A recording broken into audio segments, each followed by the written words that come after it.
Jehovah. In Kenya, in Jongwari, Yaleje Yagalucho, Mujadi, in Jukuyo, Yambu, Tiwawan, Rinum, Hallelujah, Hosanna, Hallelujah, Emmanuel, Yalila, Yukule, Jawacha, Derekole, Biwai, Bion, all will walk you to go in a bed, Kurin Kurabu. Ijano bega bini, agule mane, uimbe no mate njenya, iye kalu yeju. Ajingu piede tangi ben, idiyo luonge de Jehovah. In Kenya, bira Jongwari, yaleje yagalujo mupyodi, injukuyo yambu, tiwawana binom. Hallelujah, Hosanna, Hallelujah, Emmanuel. Yalida doriye, kuyiretir. Ijukun jamada dego, yere yao yao. Kuyijidu jogu, malang cheko, kuchinye du demdemai. Enkalati, kajibele. Ajingu piede thongi ben, idiyo luonge de Jehovah. In Kenya, in Jongwari, Yaleje Yagalujo, Mujadi, in Jukuyo, Yambu, Tiwawan, Rinum, Hallelujah, Hosanna, Hallelujah, Emmanuel. Yaleje Pira, Terekulje, Achukia, Genomina, Waladu, Yadailu, Kuyitelam, Kujadega, Yomra. In the man, in the piano, ilaji, upon the wind. I did the piano song in the yoke and walk in Jehovah. In Kenya, in Jongwari, Yaleje Yagalujo, Mujadi, in Jukuyo, Yambu, Tiwawan, Rinum, Hallelujah, Hosanna, Hallelujah, Emmanuel. Yalitule, Pinya, Genepanya, Keyo, Lambawado, Inomiro, Yagene, Udadu, Yeju, Elia, Mumbanya, Kuyo, Tiong, Wakai, Ede, Melinda, Yalijebo, Ajindu, Yedethongi, Idiyo, Luonge, Jehovah. In Kenya, in Jongwari, Yaleje Yagalujo, Mujadi, in Jukuyo, Yambu, Tiwawan, Rinum, Hallelujah, Hosanna, Hallelujah, Emmanuel.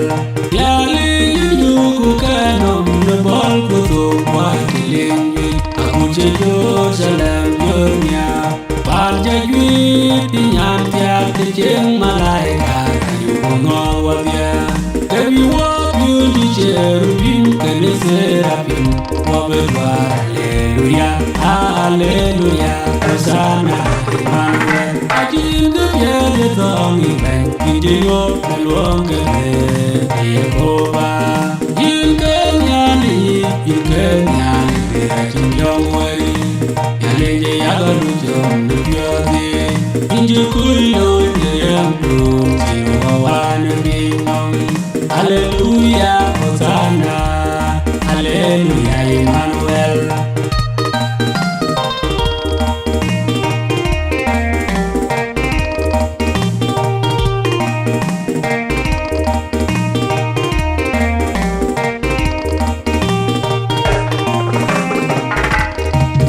Yuku Yako Babyo.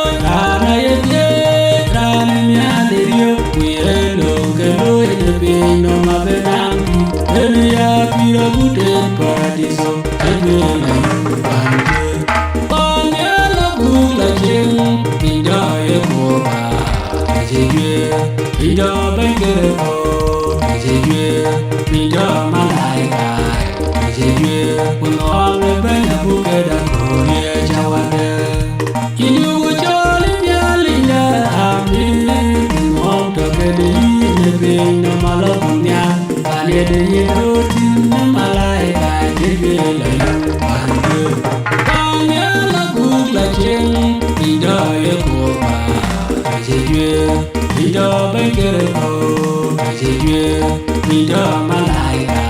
Tejejwe Kunome banya bukeda Kurie jawade Akole ingo zalego Naimi Wachibere ya dunelwe Kebaji Maneke Noi Chinke Obebyo nyake Maduye koba Banje Palnya la bugla cheng Minda ye koba Tejejwe Minda bankere ko Tejejwe Minda malaika Tejejwe Kunom le banya bukeda Kurie jawade Elai wale Jerusalem jut Kewabe jeng alagati Tindanyok Kogol kanwam Abuke jeng koket kudin danyok Beya helamu panjur Palnya la bugla jeng Minda ye koba Tejejwe Minda bankere ko Tejejwe Minda malaika Tejejwe Kunom le banya bukeda Kurie jawade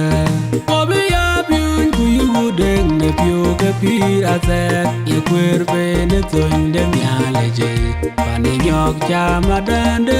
ke goro ye wayenet Wabe chena kole ye berwe Utong de pi abe ya ne te chukwen panjut Palnya la bugla cheng Minda ye koba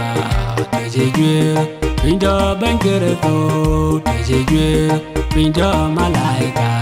Tejejwe Kunom le banya bukeda Kurie jawade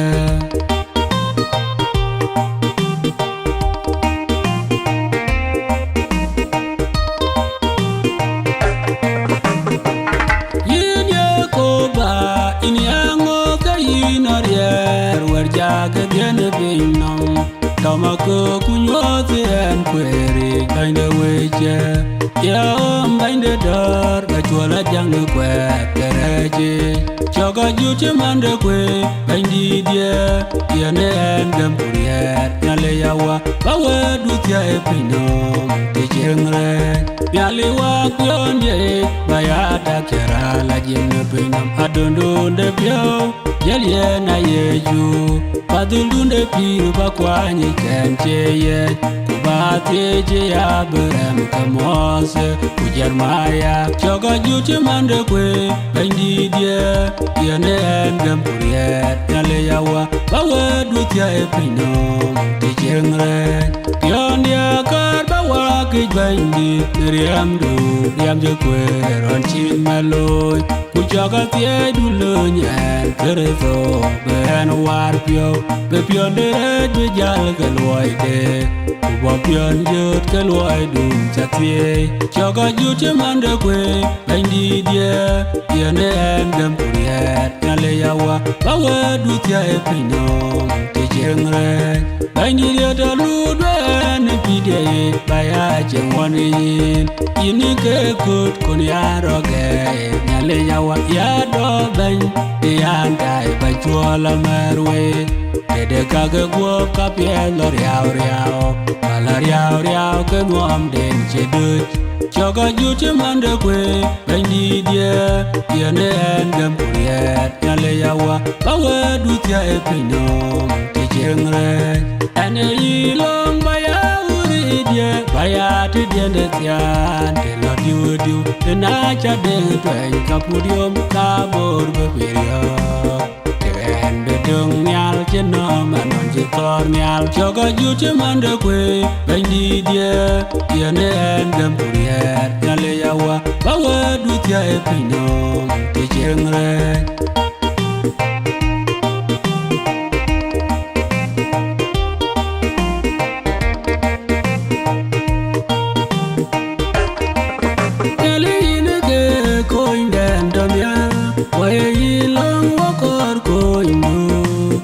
Ajin koinde botepe eyin yale manu waye awa kwan kagalwa pida atone yichin inwa magal akol gadinde pio akol karya kin kawadai Wanya nyale wae dur kungela bajalinga nyalenga kwanyuok Yewanyil nyale bure jute to kela jengu Pino maji chiende keke wero dawa Ke jokten kuka ke tuoten nyale wache mam konwe kwa pida atani chin inwa madol akol katinda pio akol kariakin ka wadaile wonyo nyale wae tur kungela baj bae jongi la jeng nyalinda teranje twany merwer gwa bebede wilwoy ka wapialgu bogul bana wani kuber chuap kuidor kuyu ka walu yin pinyong pida atone chin inwa madol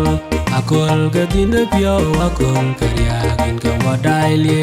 wonyo nyale wae tur kungela baj bae woka matamat nyalinda moga wanyal in yuku gam ku gobanyap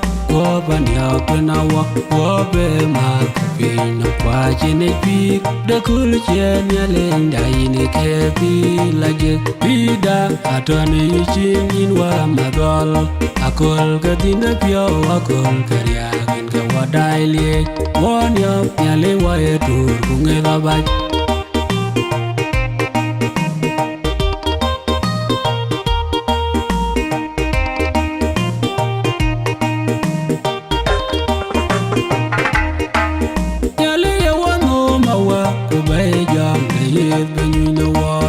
Chogatie bonya linie koba kutie dungar kawedu lang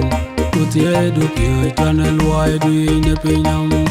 kanisa du bechil ganang inya teman chine wel kui panderam kaka akal on chima bol kelwe yemin ke kuja kul bi kerul wel abemya egam no kude dianam kuandira wel kubera tuake Pani de wachol ni cheng de ye kuwa ye ni man were chelewa ayugu gam kuber kujal kubela chor kuber wachagu wache gam waye kerpano jalu ke pol kudu kororwa kaka akal on chima gol kelwe yemin ke kuja kulbi kerul wel abemya gam no kude dianam kuandira wel kubera tuake yogorur gam kubu matie luoy kupyoi kuwede yali janorier yen wachawe tichogo wayange nebiag de pyo chawa betane chande ne kulchen kaka akal on chima gol kelwe yemin ke kuja kulbi kerul wel abemya gam no kude dianam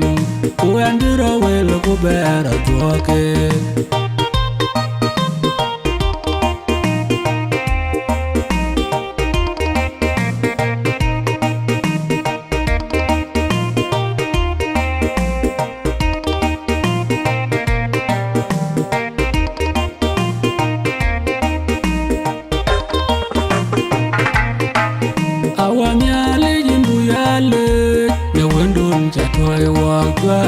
Jangi jwali achirerngem ukoje kechi jogalwa kachake loy netie de yechu ali inji wanyar aje ya yiwe don chelwe de maika ye in betele kampa na judaya inche chande banje juda kabana beban beni Atobiong de Israel je jude nyale kukelwang de juar banda pino mage banyelung ta ban kaiza e jam jeran banda la kwen pandit go Joseph ken Mary ogejal le ke besel kam kulena banditin aje ya yiwe don chelwe ne maika ye in betele kam pa na judaya inche chande banje juda kabana beban beni atobiong de Israel je jude nyale kukelwang de juar banda pino mage kiera chiru dir ban ngora gute betele kemo antite yeju gogo ban kugam kumyoy kujal godut hallelujah Min bandida aram melenje diewa imbuyadot aje ya yiwe don chelwe de maika ye in betele kampa na judaya Inche chande banje juda kabana beben beni adobyong de Israel je juda nyale kukelwang de juar bende pino mager kerevanoi waje kelwo ne yeju ne diede edine betelekem waje nang miade pyo luang da che dierwa ne betelekem pane David aje ya yiwe on chilwe ne maika yein betelekem pane Judaya inche chande banje juda kabana beben beni adobyong de Israel je juda nyale kukelwang de juar bende pino mager kuya pyo de dier kenwa yeni chumande juar ma tache kude pyo nyong kola di kundalai toga chin kam dere kuna bake godi tudalai biruwan achin kebe tongen ko chin kebe men aje ya yiwe da on chilwe ne maika yein betelekem pane Judaya inche chande banje juda kabana beben beni adobyong de Israel je juda nyale kukelwang de juar bende pino mager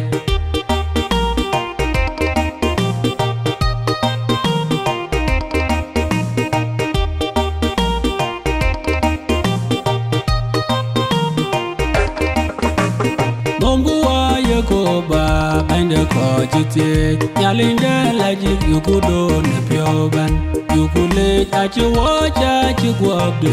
nyalinda achi womya inbuya do ne tatu ko bende we ko ngomyal ga nyalindi bande we ko ale Yakoba bende we ko ngomyal ga nyalindi bande we ko ale Yakoba bende we ko nyali kajugunyi yemiedu imiara na jinu watwe dule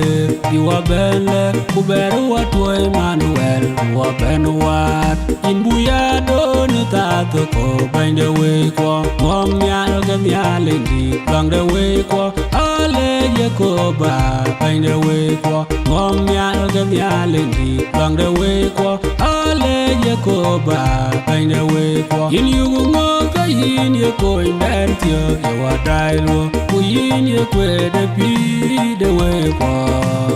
barwa awaya mele edu epie na jinkeliu inbuya doni tato ko bende we ko ngomyal ga myalendi bande we ko ale Yakoba bende we ko ngomyal ga myalendi bande we ko ale Yakoba bende we ko inyugulong nyali ya wapala ware wakati ajigam inayin che jong de monjang wante inye jong de monjang nakalke inbuya doni tato ko bende we ko ngomyal ga myalendi bande we ko ale Yakoba bende we ko ngomyal ga myalendi bande we ko ale Yakoba bende we ko yeno wo kathie duada jemanchi yin wendu dwe wo bigo tonu kare kwani be waben war ke konje we ko nyalinda penye koba inbuya doni tato ko bende we ko ngomyal ga myalendi bande we ko ale Yakoba bende we ko ngomyal ga myalendi bande we ko ale Yakoba bende we ko no benyale jemanjira no mon go men do toy wo belwo ayogo gam to be ya pinirin kuinu wa kurin ko jang dilaje inbuya doni tato ko bende we ko ngomyal ga myalendi bande we ko ale Yakoba bende we ko ngomyal ga myalendi bande we ko ale Yakoba bende we ko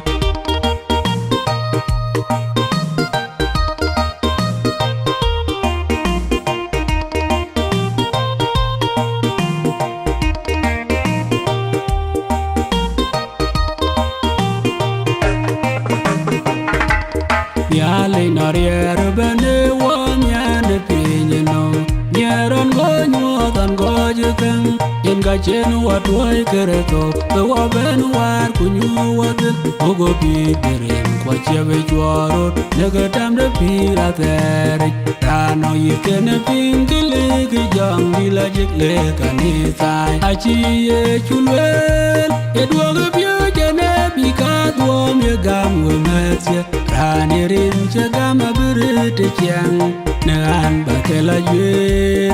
aberin ngom ye inu nyale nom tidela je yugulang nur kudugu ye dagwa keretano long yen ga mandane nyale chiman chendelwe ye ya kelong ya ge chan pyo dilie uya ga ketoga we munado agur kule banye ranye dianye lonje jate kabayer ye ni jonom ano yikene pingile ke jang dila jikle kanisai achi ye chulwel edwoge pyo jene bika duom ye gam we mesye rani rin che gam abirite chiang negan bakela yue aberin ngom ye inu nyale nom tidela je alwel bendi derin kerane tiama baga gam na wanom kumalai kaini rane tiam abajo ye mende long de nyalinje kuchi bukan lobitin urin kan nyalinje baga gam ye ko kupane nyalinje Jerusalem juman bebene nong nyalinje kugarin joche rano yikene pingile ki jang dila jikle kanisai achi ye chulwel edwoge pyo jene bika duom ye gam we mesye rani rin che gam abirite chiang negan bakela yue aberin ngom ye inu nyale nom tidela je nyalinda enyin kwai no wo kukonyo wo yugu chol bendi de dai ne ko elaje kuyit ke ayo na long de ne pinam rano yikene pingile ki jang dila jikle kanisai achi ye chulwel edwoge pyo jene bika duom ye gam we mesye rani rin che gam abirite chiang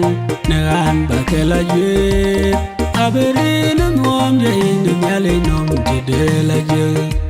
in yugule jin kirito matye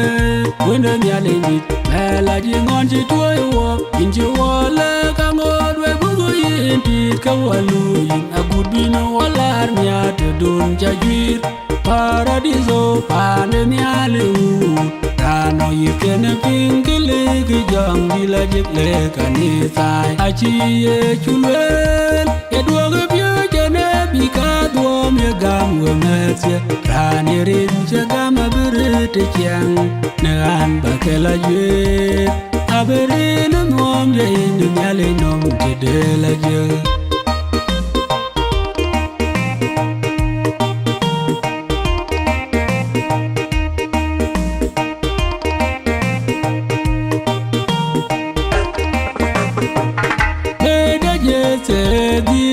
Ade jur kome apenye totene cheng chwal aje ario Gaj waje nange ne diede bany le kunya linde mom che malaika kurem juige panyal Yon kuna weri kudugola te de diedit kau Ket kudin ket malaika yu weri mom nyal ke nyali nit kudone pinyom Nyale jawer janga chiwone mom nyal ke nyali nit kudone pinyom Nyale yagom ne chere chira tire wakpe lege nyuot betelekem kata metin Oga pya la yum kudurga Nyajwe ne libanoi kuwel nyil Yugudur wadya keretanoi achindere chirien Yan kuna weri kudugola te de diedit kau Ket kudin ket malaika yu weri Mom nyal ke nyali nit kudone pinyom Nyale jawer janga chiwone Mom nyal ke nyali nit kudone pinyom Ina wer jang in yukule Nika de piondur chinu walwa Achiran chewe oke kam kuge piroi Inge winu tuot ya de jur kong ne pinam wa koi ke liu ne manon de mose aloe ne sinai ajugo ting ye keror malang olo jong loro nom yan bu ne weri udugola te de dit kau ket gudin ken malaika weri mom nyal kenyali ni kudone pinam nyale jawer jang chuone mom nyal kenyali ni kudone pinam ajege ding gwa beringu pionerem ajege ding nyale we wenden chen jor banien kan berado chol dere abeya kede Cherio, kon jugon waragan de tia desaya ajaradiel, yon gun weri, udugula te de dit kau, ket gudin ken malaika weri, momial kenyali ni kudone pinam, yale jawer jang chuone, momial kenyali ni kudone pinam. Hallelujah, dulwenda ben pinto akol kau. Kechirane lo kubela doping aje dulwaban. Aje ben keyeran keche malaika aje dit ketong guap kemeran. Yon guna weri udugola te de dit kau. Ket gudin ken malaika weri momial kenyali ni kudone pinam. Nyale jawer jang chuone momial kenyali ni kudone pinam.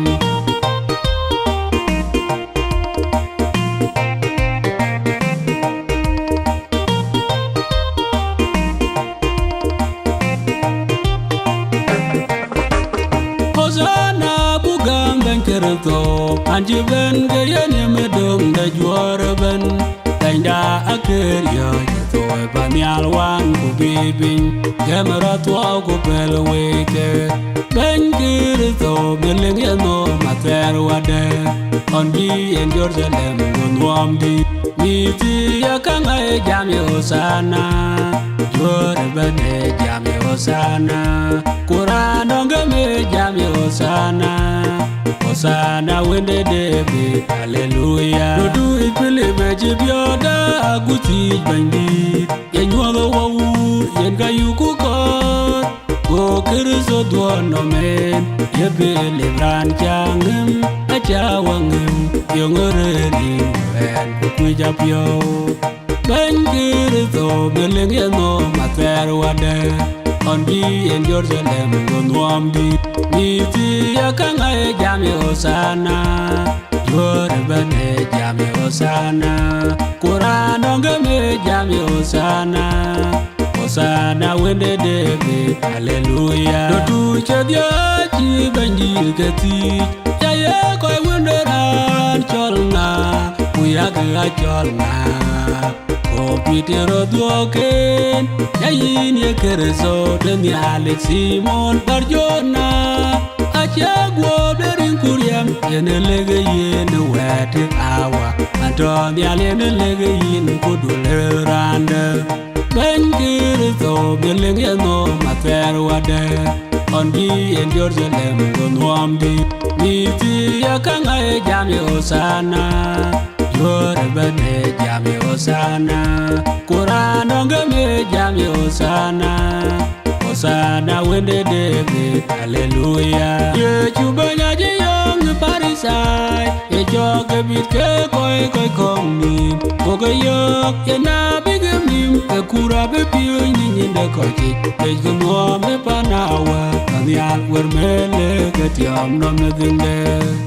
Ben kirito beleng yeno mater wade On bi en Jerusalem gonwam di Miti yakanga e jami hosana Jore bane jami hosana Quran ngame jami hosana Hosana wende debe hallelujah Tithye yawa nemye dun janyol wo on chin bene pinom go ya char weran go bere nin weran go chemen derani gam ye du ye chu achira gam to nyendai ben kirto bileng ye no mater wade on bi en Jerusalem go nuam di miti ya kanga e jam ye osana jore bene jam ye osana Quran onge me jam ye osana Osana wende David, hallelujah.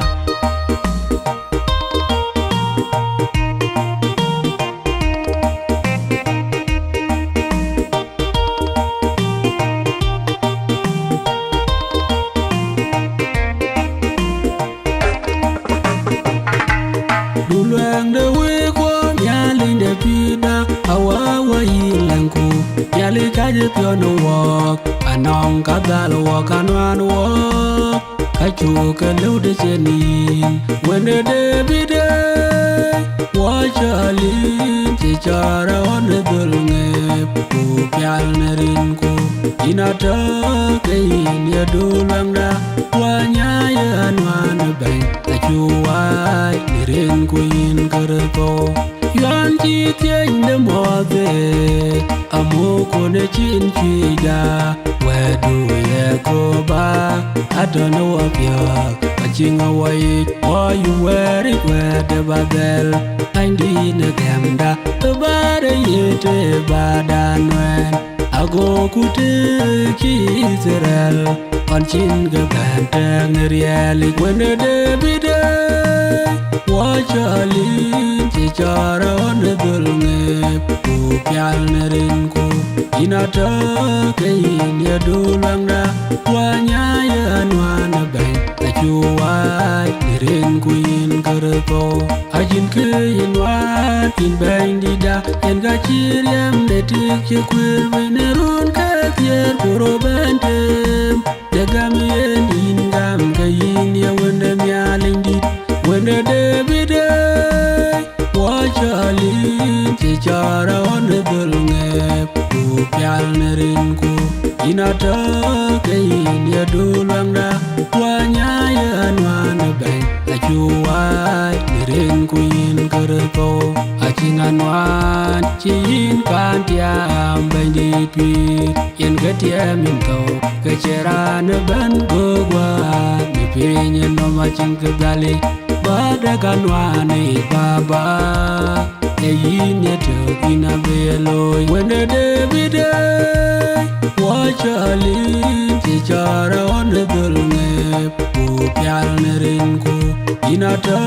kain ya dulangda Wanyaya anwana bang Kachuwai nirinku in kerto Rinku in yechu kerto Aire en lajik Airene ya waka tiamaba Ayuku gam keriedu Ya waka tiame Wende debide Wachalin Chichara wane dulngep Kupial nerinku Inata kain ya dulangda Wanyaya anwana bang Kachuwai nirinku in kerto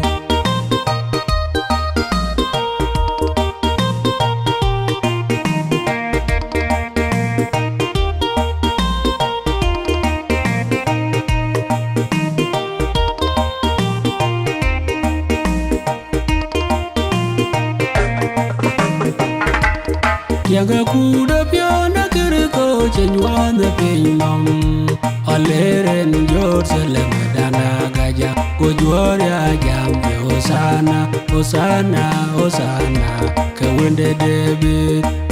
ya benwa be ya toke yechu Manche benerin kenyale Wendera na chinyen piete ko kubera jot Hallelujah banda ajero jot Hallelujah kereto aje onerange Ajero jot kana tibe ko chito chiga pyo wel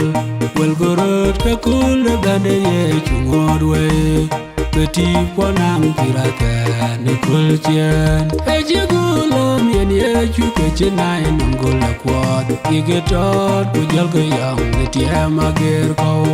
ige yo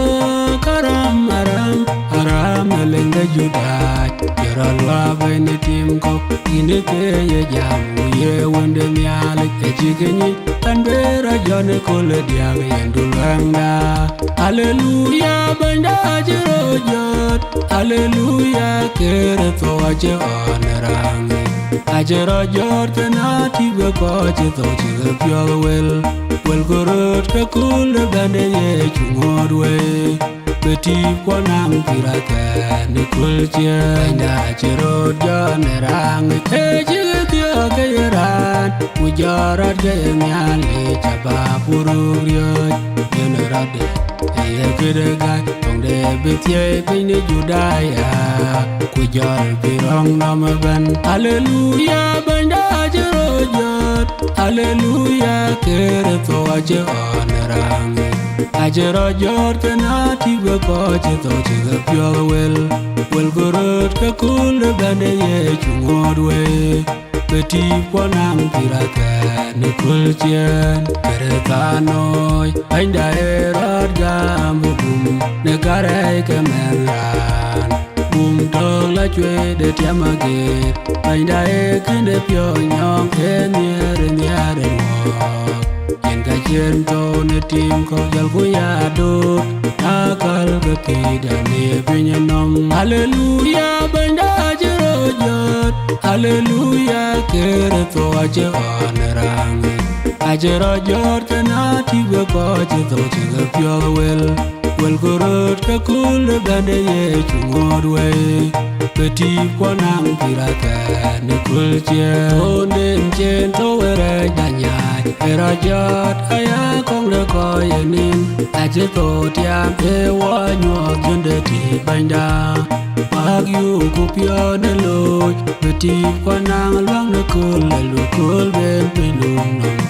ku tiam ke man chen to tiam hallelujah banda ajrojot hallelujah kere to aje onarang ajrojot na tibe ko je to je pyo wel gorot ka kul bande ye chungorwe beti kwanang piraka ni kulchen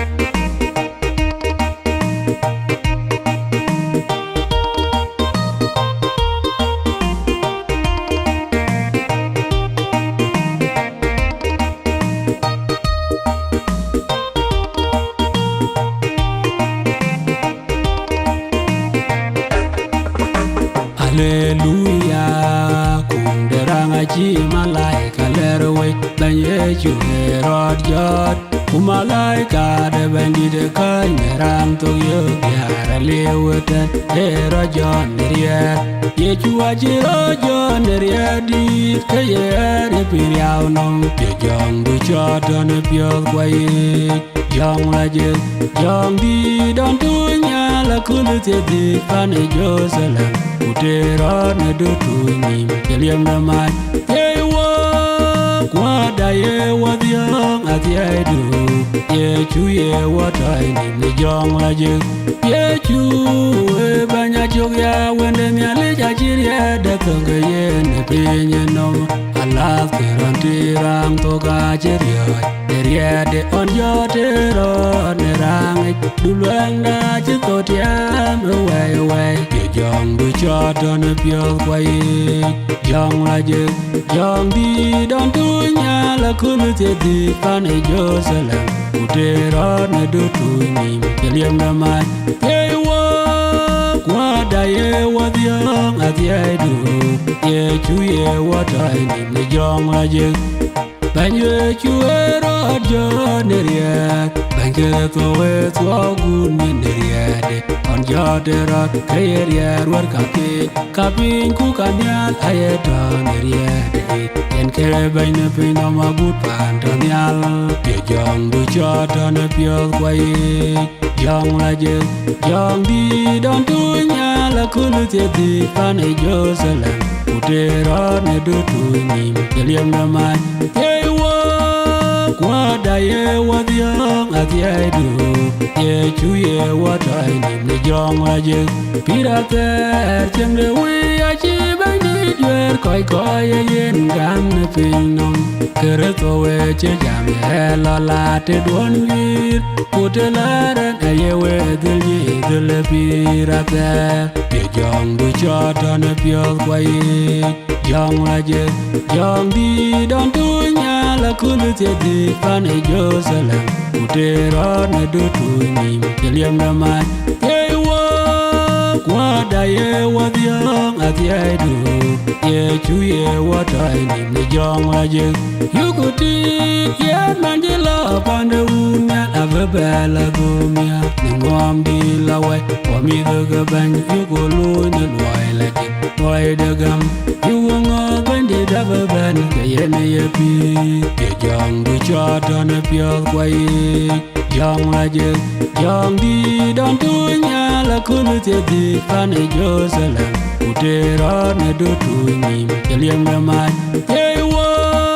kwa da ye wa diang a ti ai du ye chu ye wa tai ni jong la je a ko chien ban di da ba ban ni yo mai wa na ko le lung di de pin no ma bre na yo di la we ya de pyo a lwe la ku ti a be ro lo ne pin nam a ti ke a be ga du ni ye jo ko ko je gam ma be ye jong du cha ta na pyo kwai jong la je jong di don tu nya la ku lu te di pan e Jerusalem ute ro ne du tu ni ke liam na mai ye wo kwa da ye wa diang a ti ai du ye chu ye wa tai ni jong la je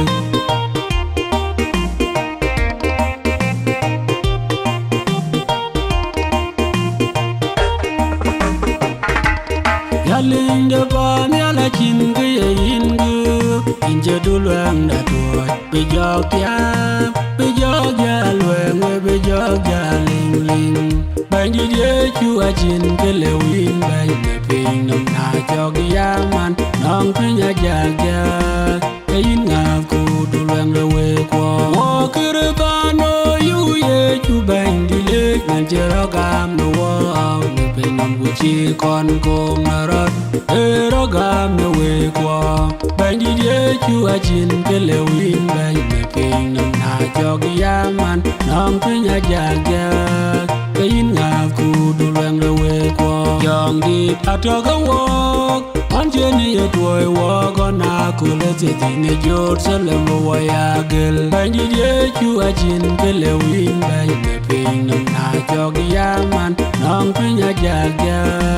ke yin nga ku du luang le we kwa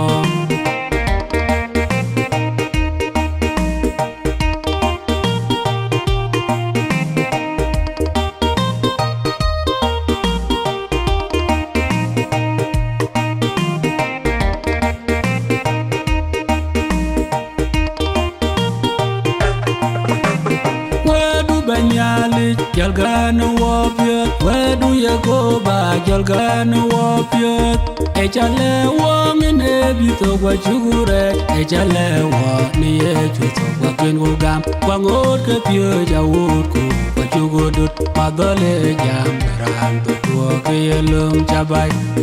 udwo ke ye ping je wel ga chale e jile no lan beni periam no mu kuchi kwa no be padole jam ran to ke ye lum chabai udwo ke ye ping je wel ga chale wede will pyo e jile dwo chang tiam no ye be go ni Jerusalem kule ke an ke ping no ma kun mo anja padole jam ran to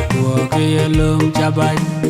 udwo ke ye ping je wel ga chale e jile no lan beni periam no mu kuchi kwa no be padole jam ran to ke ye lum chabai udwo ke ye ping je wel ga chale ke je go ra nyu wa kwer kwa chuku ye de pyo ga di ra chol de ita mi chol derek kwalwel ye ko ba irano yipene ping tele ke jongi kanisa ine pinom madole jam ran to ke yelum chabay udwa ke ping jewel ga chele ejule no lan beni periam no kuchi kwa nabe madole jam ran to ke yelum chabay udwa ke ping jewel ga chele wel wapyo kuwa wapyo bangtin ye jab yera kwatin ye wapyo bepyo ni mot the way we jangi the new wapyo kuwe du yadet madole jam ran to ke yelum chabay udwa ke ping jewel ga chele ejile no lan beni periam no kuchi kwa nabe madole jam ran to ke yelum chabay udwa ke ping jewel ga chele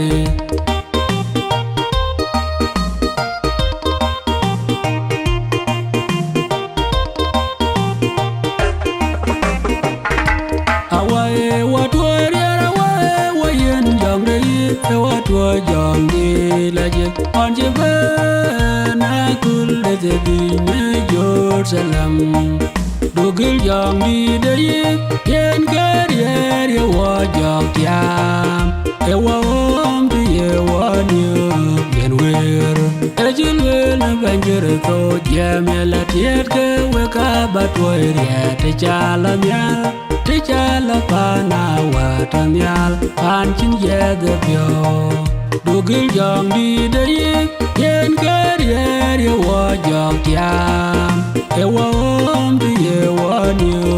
yen wer e bondeliem de maje boge chirani che go petero wedon ta weron chilwe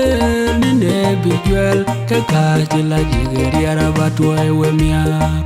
dogil jong di de yen karier ye wajak yam e wom di ye wanyu yen wer loy du bandit el wajira lebele o te chenda ke jong du bandit de yen ke wom dogil jong di de yen karier ye wajak yam e wom di ye wanyu Yaki Yakoba Pion, Yaki Yakoba Pion, today Lajik. Yaka Pion, Nial Ride. Yaka Pion, the Loy Ride. Yaka Pion, Chipia the Dide. Yaka Pion, the Rudatum. Yaka Pion, the Tom. Yaka Pion, the Bull, Udier. Yaka Pion, the Tom, the Uin, Kuloj. Yaka Pion, the Tom Cook. Yaka Pion, the Tom Age Benaret. Nekriye je ben yewe ni Yakoba Pion yake Yakoba Pion bung de yer ke David dit bot utedi goj kwen di chokti ne tok ula koch di chokti ne dem lele weta ebe kriye je ben pir ne pinam Yakoba ya Pion ne dit ya Pion ne dia ku ya Pion ne loy pet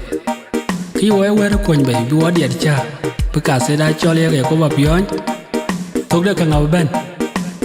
kuna kulchen ka pion na le pion chi bakoj wa ya la pion pa ni alon malaika amana pion chi tog da ay wa le ya Yakoba Pion kuna kriye ben pire Yakoba Pion amen na le chuglej na juera chiro loy pinya Nairobi Kenya Ê anh biết cái way coi đại vật địa way chụp cái lấy nè khơi là way coi cho hôn walk cái way ran thiệt đồ của điác đại mà nè water one young pastor in the studio so kuyen ke loy diet yang ke ka kuyen ne chu nyar ne khơi bu bay bu bay be pion chat ne gen yom la ne khơi la chana nong coi duy wen chi nong liab de kanisa lùi rót bây là coi duy chỉ có kén có cái tèl vậy có cái ayu cái nyar cha nó go cái nang til bên cái the spirit bên cái nourish through gospel akenen cái in work young pastor Reverend David Majur Ayuen yen ga in wo be be pion ku aman David abaja chol ben David a in cha chol ba jal ben ba krisana ba ko mot ko dai ga dia ku ba kele yo ngu ye wede kole ku yo in nyar chana go nyale ja kenom ne nyen dia chanin jin nyale cha a cha kenom ku yo lui inspired chan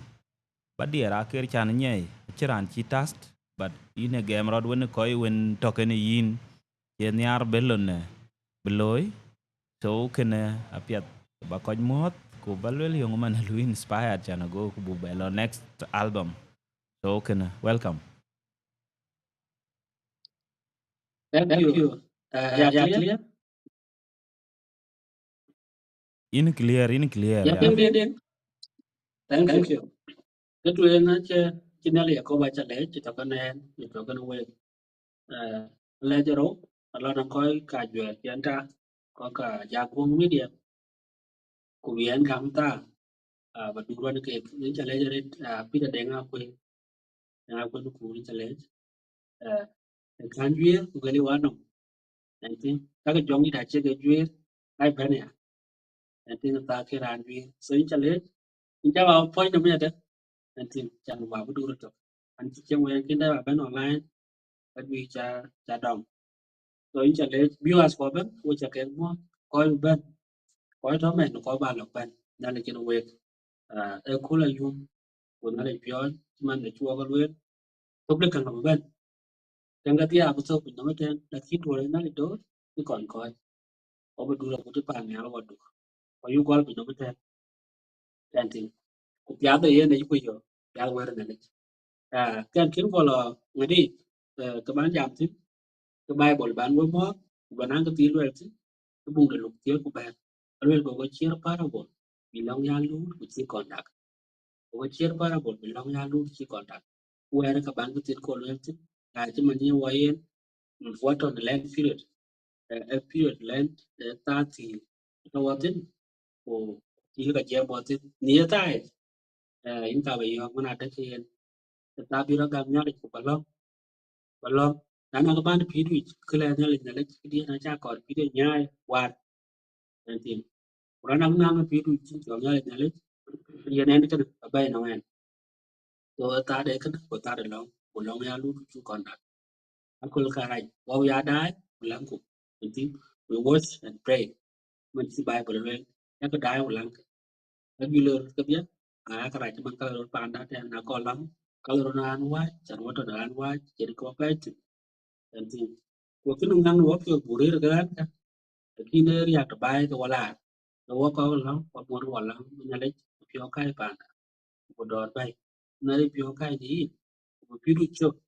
na le pyo kai ni ko ya ku ka bia ai ga ko ni pyo mo ko bi da le jan pya da gam ba ki tie na le na le jan ko ka nu ku lu ji en ka ini tie le ini ju ko so chi no dang ni yo jan ti so ka ga ma ga le we ku ga lo e bai di du ye ti ni lo ena le ti ni lo ka chi wan ki ti na le lo na ngwa ko ka ra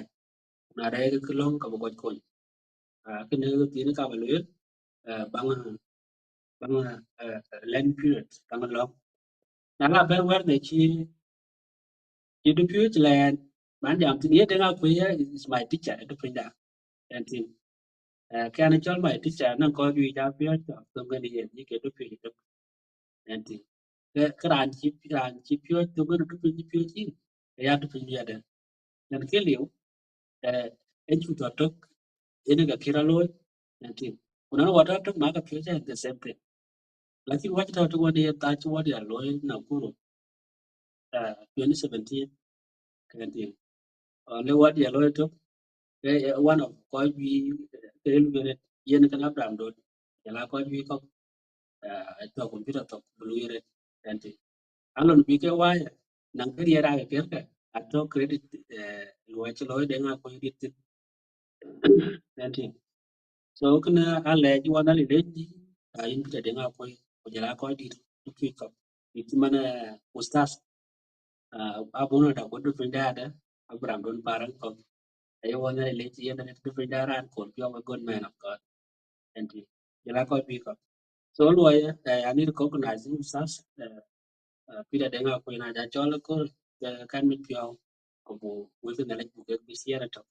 And yeah, cái trái inspire chan but yet but cái look yen panda ya pan panada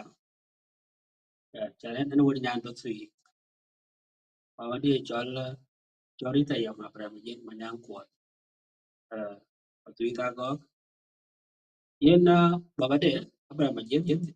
du gam da Yen akor badwo piny yin kene mama dua kene ping because your network is a bit a little shaky amat so in English so chi moror amana dua piny. okay yen al wel cái trái inspire chan bo diet bo cái em mai ma di yen choi Mary choi retirement we choi we sai ko ko choi la tan la ta ene choi rita yo ma prem jen ma nyang kwat e nya na ba tui da go yen baba de ma ne na kwat ma jen ma nyang kwat era an ke wer na le e ni ke pi ra ni cho du pin di da ne ko le cho ya Joseph ko ngore ni ke pi je and tin one of his role models actually en jam se re ni ke pi je ta ma re era ne ni ke che ni ke chi ma pi wa ke ti go ko pi wer na le ja re pi wer na le ni ni ke cho gra ni cho du pi de cho ya Peter du de to speak ma je mo ge bishop ya bishop na ko Anglican yene ke piuji mama diar te diar ke na diar ke duor now ke waja ba ya piuji da ya de du piuji mama wa piuji ba kuna la kala lu chane diktor antin para kam ubi ko piuji wa ba ke ne e chlo lo ke culture pande na bo te to ben wala antin wala on to wa ke pan chen mo li kan ala ja la ben ajumani pa na tarwa ba de mo de chol sa la yana brama yana brama je manyang ko ene dit mama je ben ko kantin wo be gre to du gam ya ne ngal jeret ko la chi gami na bo te wa no wo ke ran che lo kan ta da du ba che lo kan ta ga mi la di kan pe yi na ku yi ga ko chi yi ni ko ke kantin so to la chi wa ngale ro chwa wo pyo ro chwa wo pyo ta na remember din tung ka nya di ma dai ke kan ko ye pyo en din jam la Lula pinga di chak no wa go koria pinga di wa no wa din wa ya pinga ke ka ba ni ya mama re ani ne ya yi no wa lu to no me aliu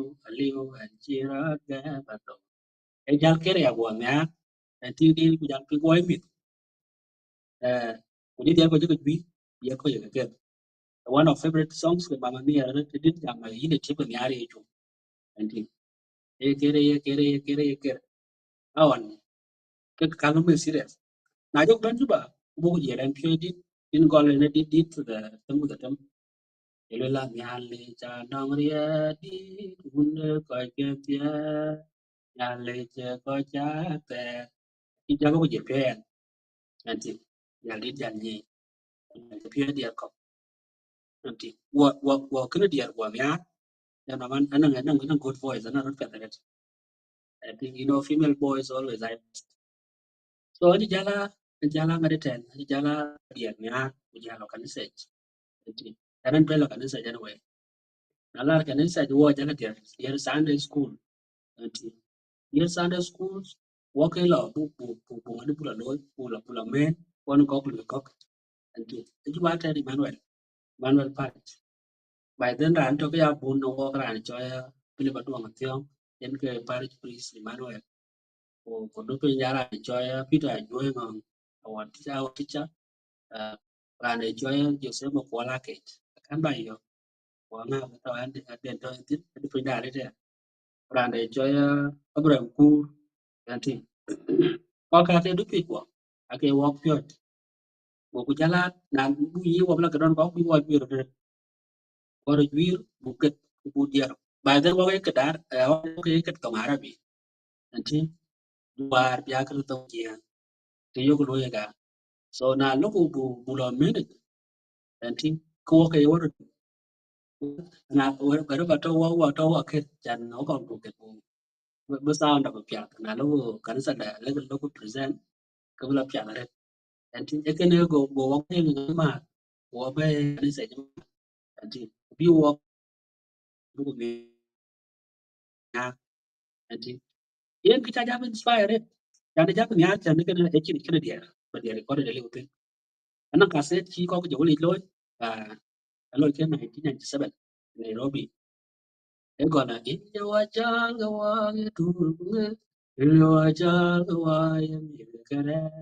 anh chị cái ca sĩ chỉ được quyết định mà anh cho Solomon mà cha là cũng cái William William nghe ta đi sai một đứa quyết định cái tiếng giờ là có nó có một chút là bí có một bài trên chỉ đi cái chi cái cua thì cái đi đi xe có một cái dạng phim mà bạn cũng chỉ nên tao canteen dạng phim cái này của dạng nha dạng quay bên đường số một lần này là Sunday một duy nhất cái sự kiện Sunday canteen quay bên thì một cái phòng cái lối bên này chẳng qua là thèn rồi quay có Sunday với mấy anh có đây cũng lấy rồi canteen so jacket của dạng nha rồi ini này cái rốt kẹo tao này cái bên này cái quả bạn canteen ayu kẹo cái có kẹo rồi đúng kẹo rồi có kẹo rồi aku cuma ada kan tidak ada kan kuda jadi caranya ini lah deh hotel tu anak lo tu perfect so nanti kena ke kau cel wai lo aku tu jauh lihat dia kan ke acak kenia ya ke jalpin apa ya ke jalpin ya gini dia bela ada orang agak piu kenyi jatuh ni ya lo abo je kalau ban kalau ini ke campur ke piu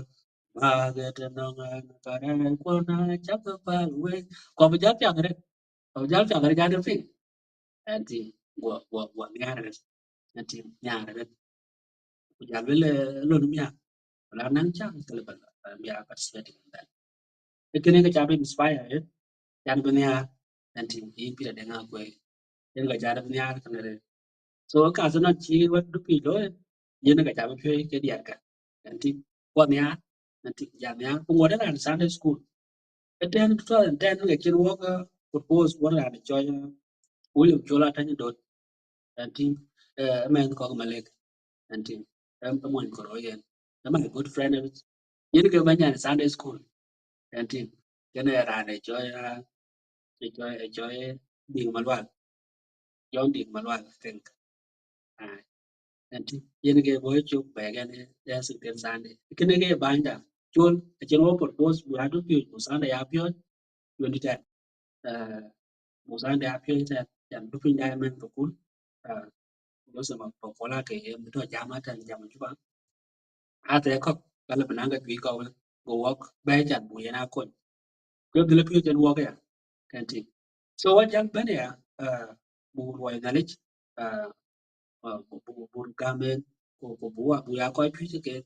A good engine language with Yalba with PU knowledge. So again, we're not a seat over the only know it. You go in the Loy, in the walk of your.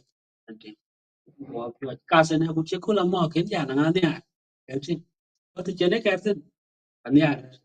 ana jal pe ngana dia ko cha ga jab lo wi de na ku na kuru den chan kasen lo kasen ka cha lu pye dia bi cha ya gam din pa pin ke cha lo bi nya edin ma yo chi ko de da ko no ene ka na ga mana da ke yen alo ka to man de ku ka le bi ku pya sa ga lo ya cha ga lo ya no kuru a chen ja ko nya da ja lo ya ke ga pin wo ya ji wo ni entin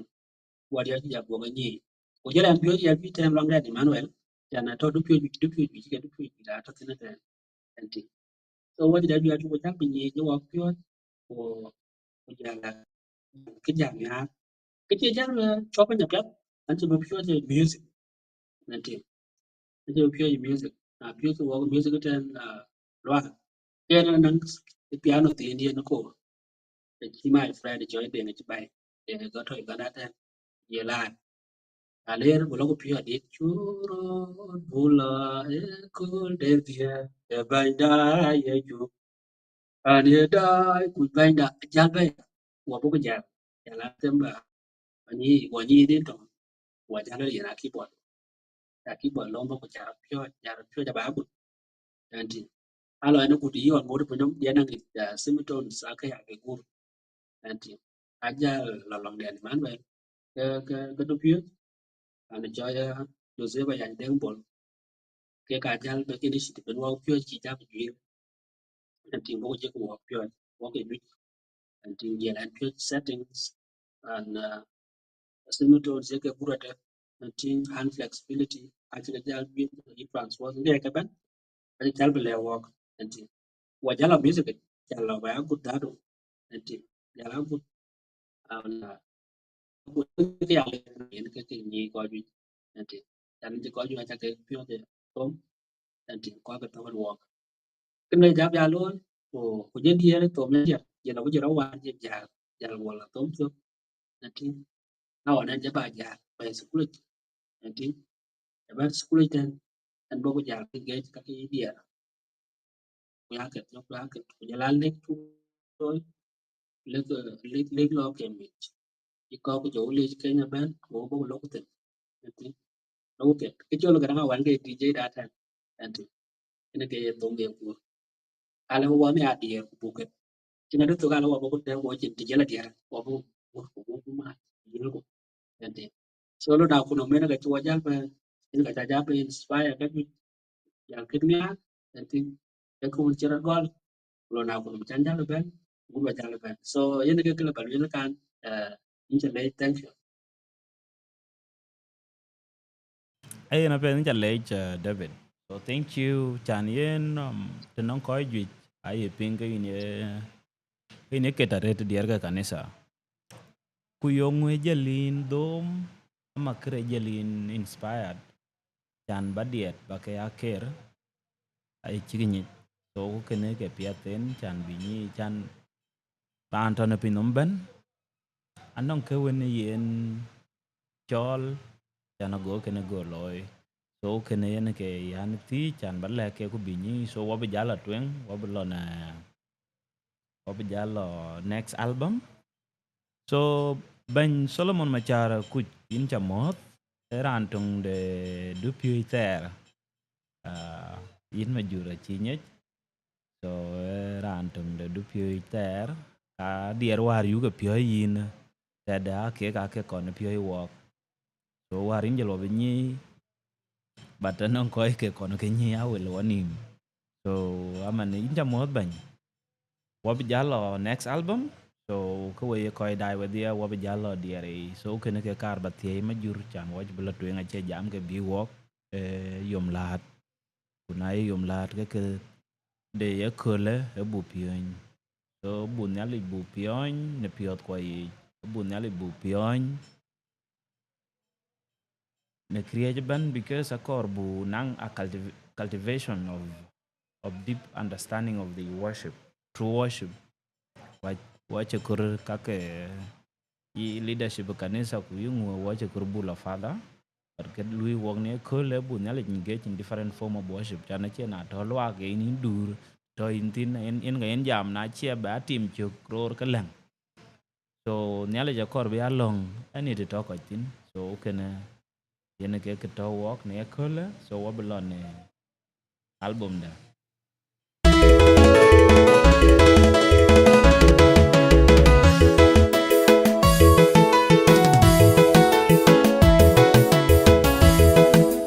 Majito panoma pit abijai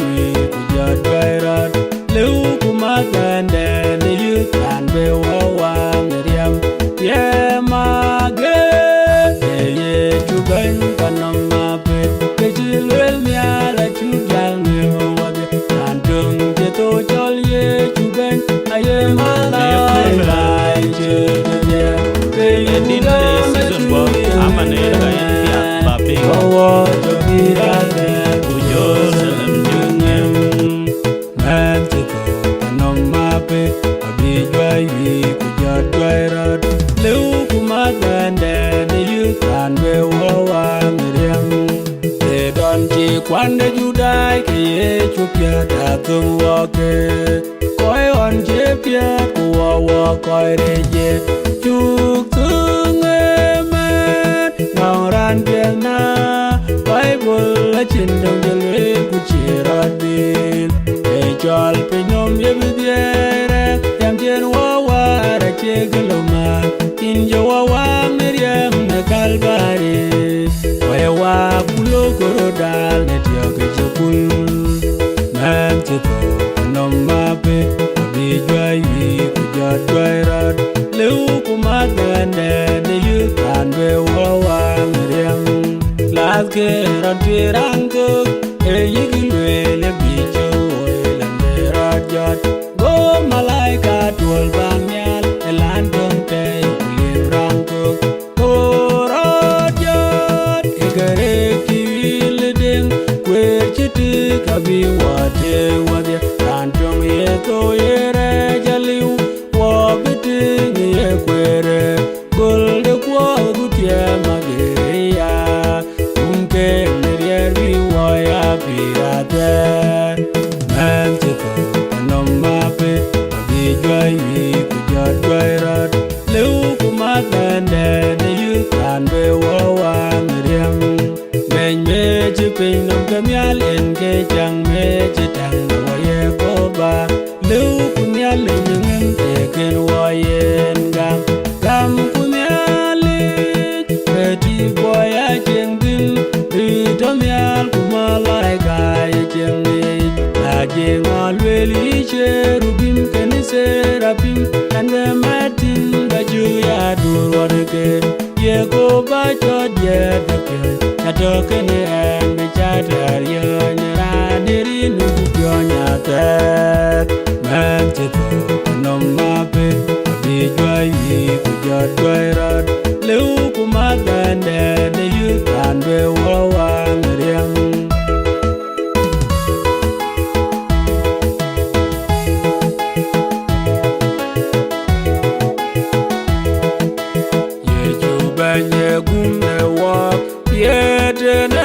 Magir, Herod Gametha, Keronde, in Kayabu, Yen Jirod Gamewalk, Chilwell, Chinelwillon, and the witch Gamethuja, will Chilwell and Debbie, Agadiele, Echefok, where you are awake, and ye koige wangeriang. Yem de nyom chire, bien de nyom chire, tone wa, mane konta, angot bingeliu,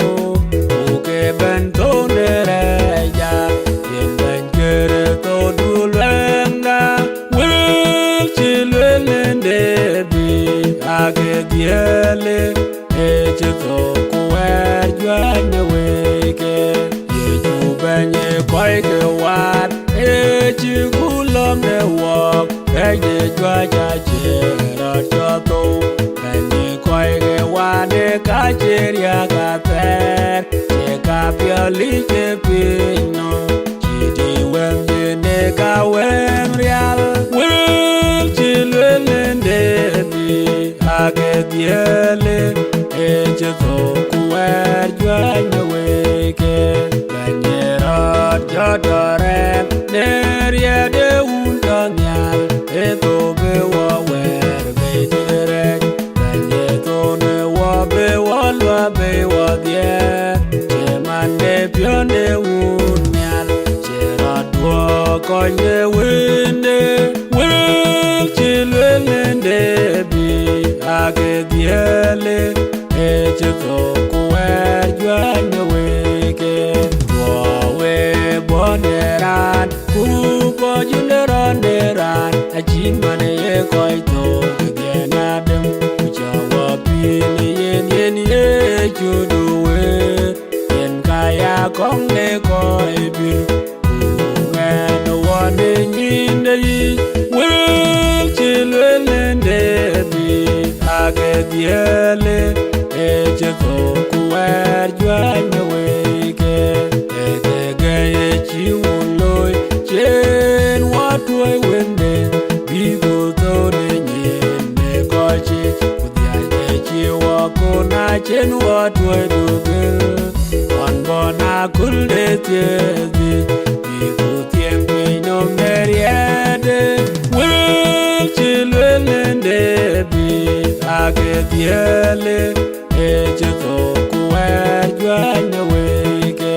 Kucherene koike bu Eta wengem de bany Eke chi bany loike wo Echi kojai on kukachi nyale tau Meya dulung de kulbo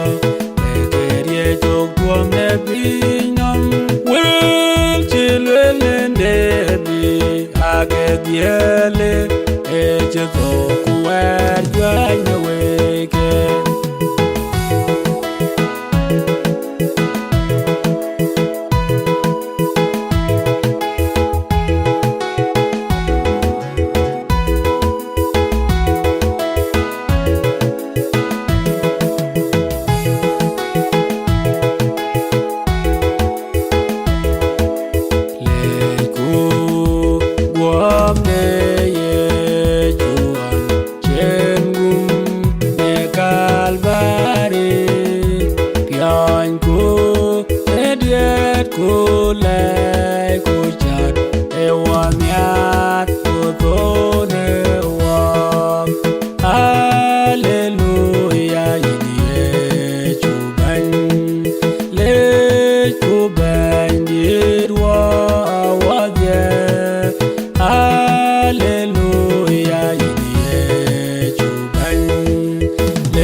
Tiang neret ko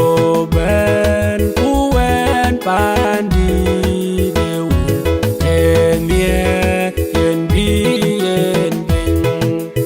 Alleluia yie chuban le chuban yedwa wadye Alleluia yie chuban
Tiem dueno eya bele choke nyalingan yewaye tieme yechu Alleluia yie chuban le chuban yedwa wadye Alleluia yie chuban le kunda tie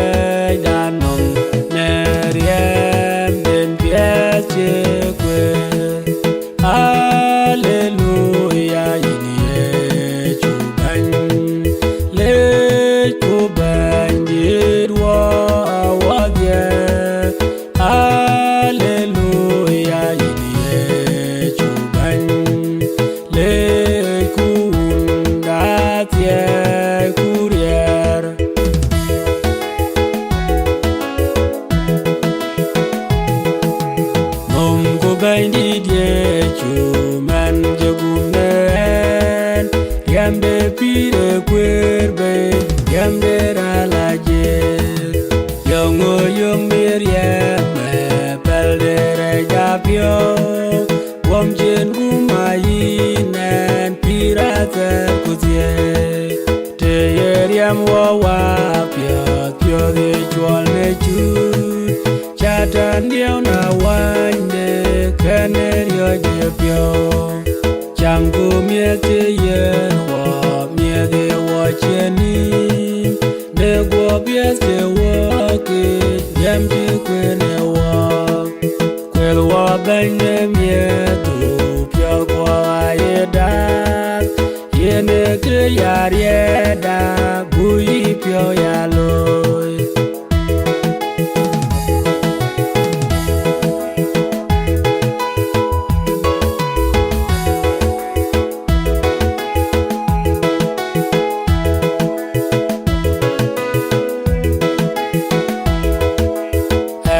Pio ben ye kule en ye ran jinyin chungung uyaran de choria en yendi tabye jeto en jenyo kachaya ping nyong jenong ni kalbari alewe ne wekapye Chogere, Ubiondie, Akoriechu, Ajakguong Yekule, Regidie, Achabelwe, and Jedak, Nerejaloy, and Jenyo, Kachayapin, Young Genong Nikalbari, Alewe.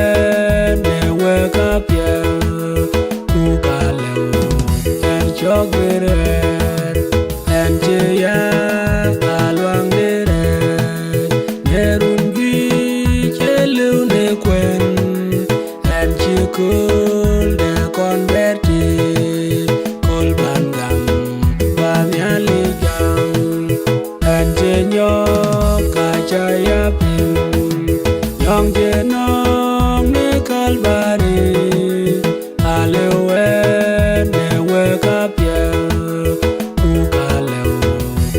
Chogere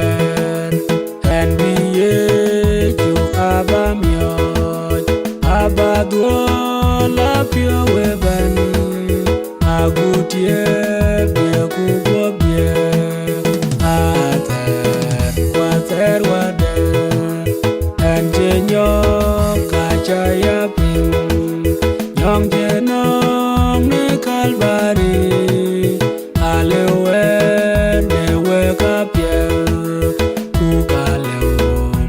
Chogere, Punyale, Yera Tiong Pio, Yumde Pio, Yeban Panyal, Puyera, Becho Yetian, Jo Atian, Nenierea, Anjenyo, Kachaya Ping, Young Genong, Nikalbari, Alewe.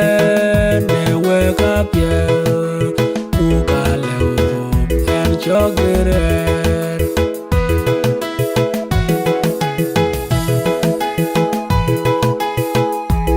Wedan de kere to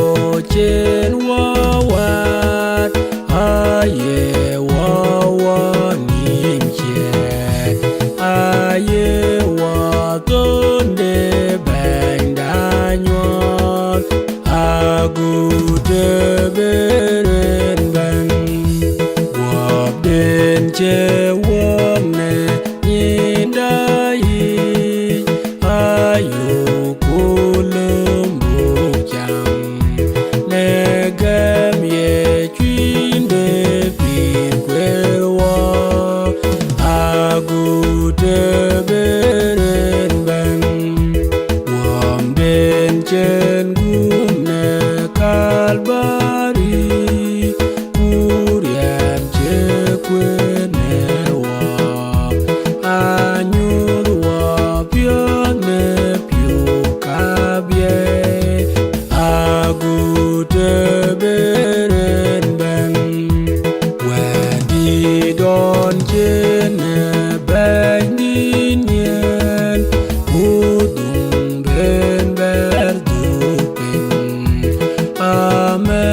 che tu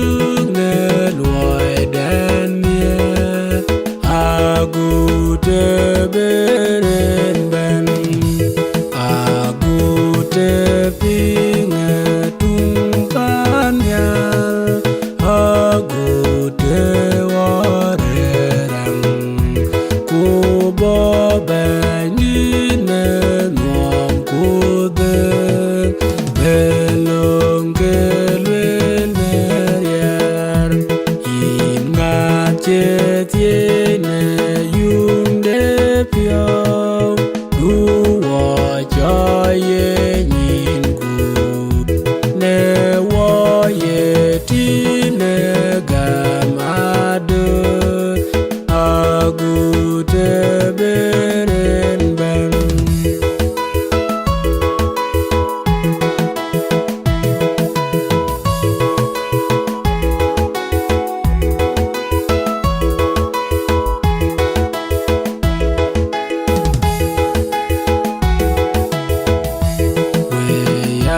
ke pionyen kendo weda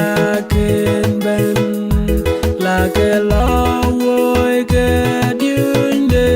agede kurang chake laylo cherke kombe betungon chenok chake laylo cherke kombe woke beria pir we ya ke pionyen ruelda kulda eben echen piule lo unwe ku chwale lo wing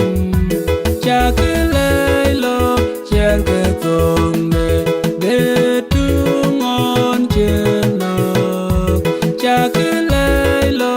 cherke kombe woke beria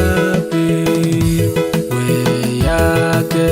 pionyen piempie de kwetu wede koje jal gwatu kutuom chinde chakele lo cherke kombe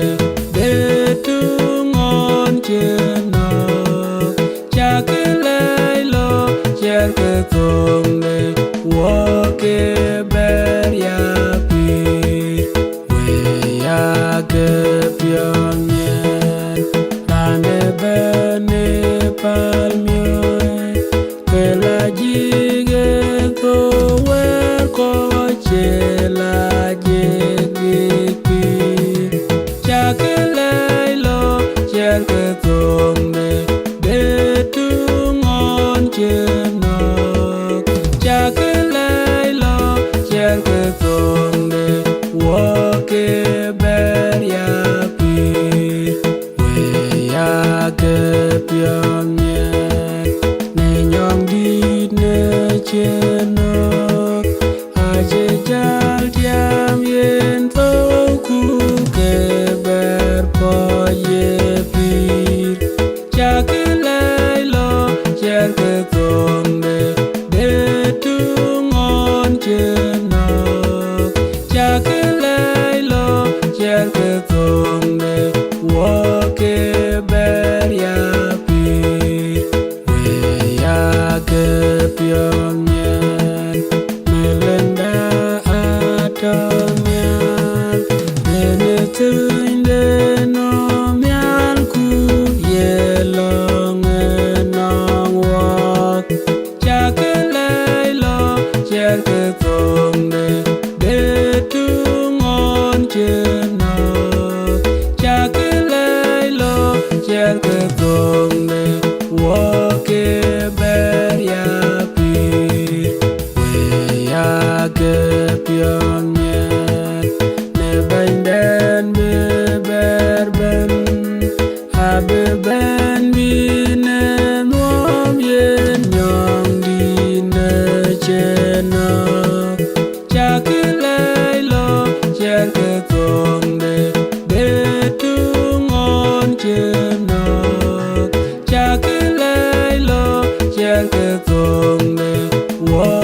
chano riedi unde ko chedye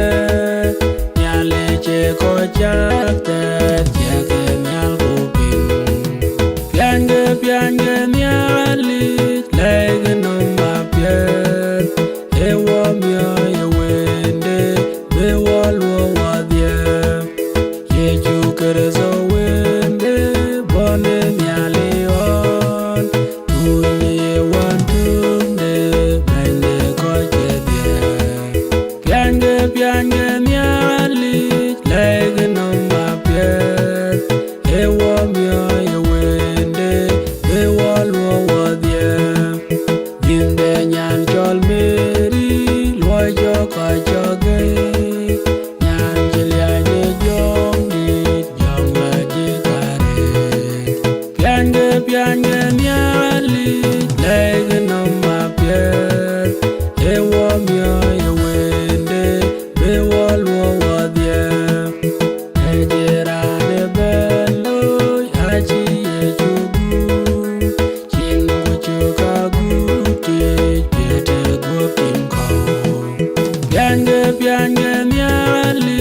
lege no mapyer ewo myo yewende bewalwo wadye wege ache jali gobe taurangi lotie bebi nyel panati pekos piange nyali lege no mapyer ewo myo yewende bewalwo wadye wobe chenrangi chakulbe diagabay nare kerang leptok bera jodibe piange nyali lege no mapyer ewo myo yewende bewalwo wadye inter ngante belo pane unyali chinchwi de unde ayen chole piange nyali lege no mapyer ewo myo yewende bewalwo wadye abebene kulde bewalwo kapyer chin kerejwe baye chin kepyeme kus piange nyali lege no mapyer ewo myo yewende bewalwo wadye achiran beliutin techi dulu ben koji to big betwol met kene ko ibir piange nyali lege no mapyer ewo myo yewende bewalwo wadye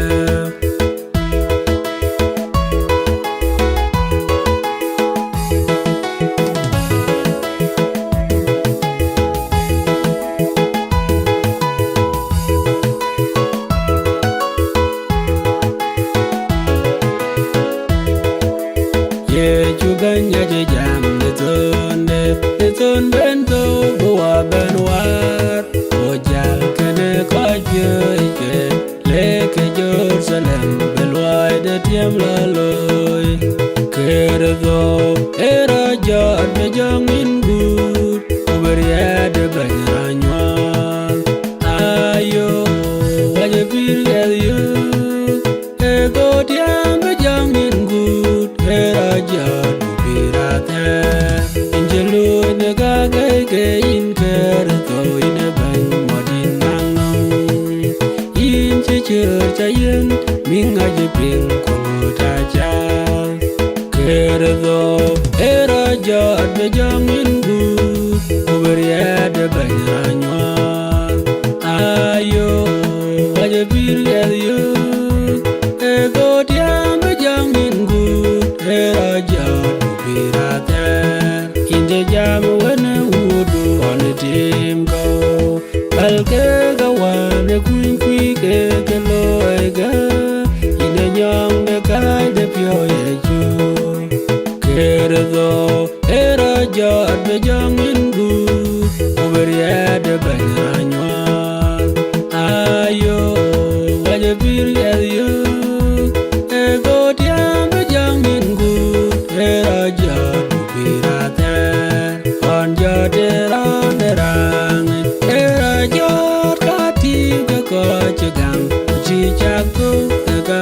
pi Maria de ben Chera jod rangi pin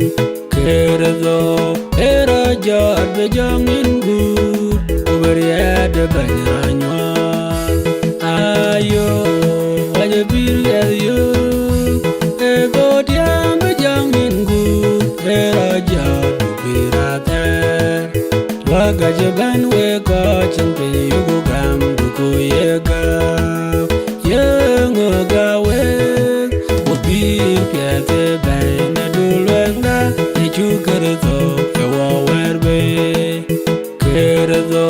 era jod bejong in good Uberi ade banyanyon Ayo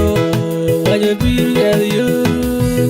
Ego tiam bejong in good Era jod birater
Yechu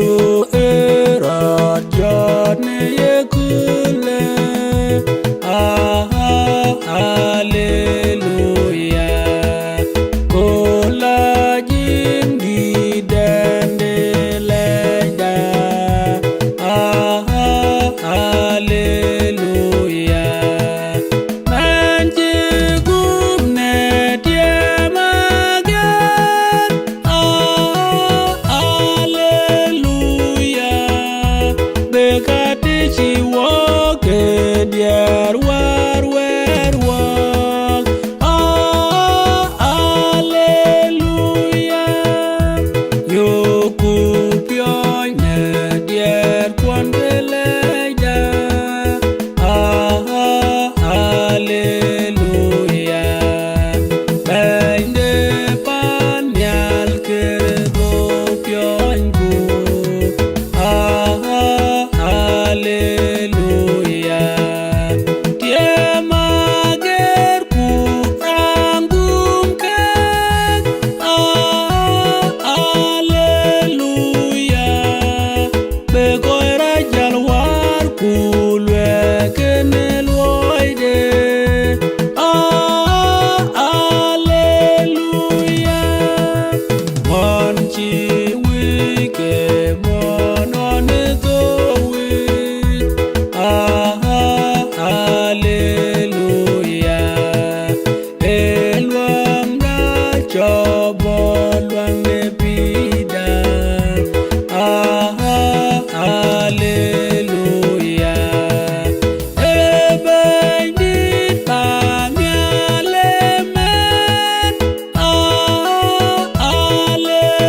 Hallelujah.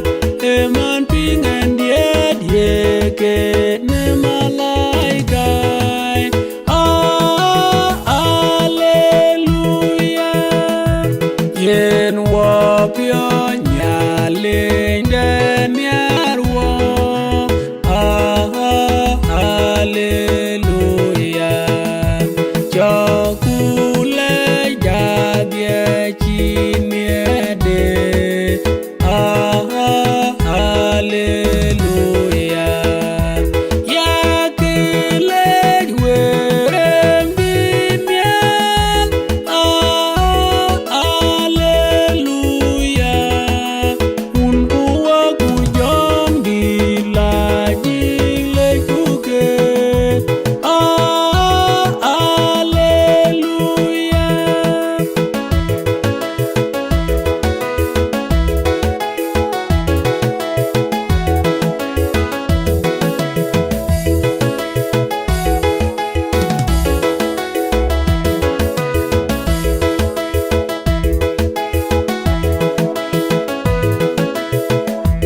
Yali jawatwoy winde layun digeran jawak. Oben man koy gabinom.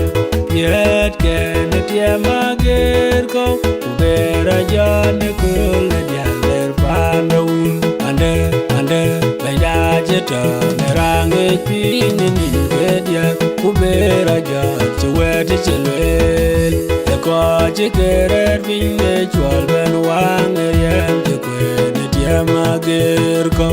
Jal kuloy de pion. Mary Magdalena chirien rango. Ko banyo kacheraja.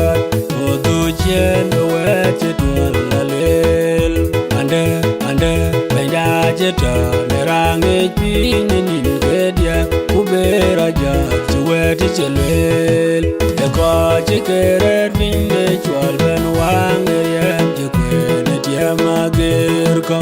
Jal kuloy de pion. Tianga ku de pion de nyong de yekoba. Pandit yen raj. Ubera no gane koy raj. Nejog ya yen wechegor. Ande benda jeta merange pini ninvedia. Ubera jat chwete chelwel. Eko chikerer vinge chwal ben wange yen tekwene tiemager ko. Jal kuloy de pion.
kullete di bani Jerusalem aban we tuoi to gel jong ni la den kan tin yen men ti to tiam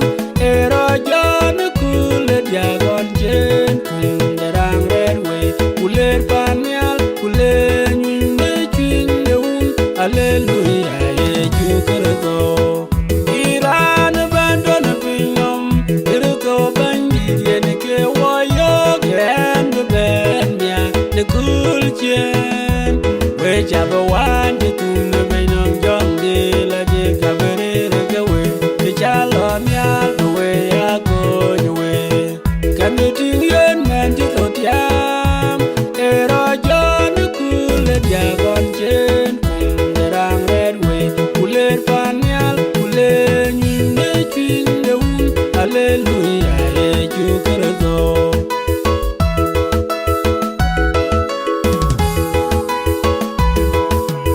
on ti kan tu ka un wa tuo je wa wa der yam de go de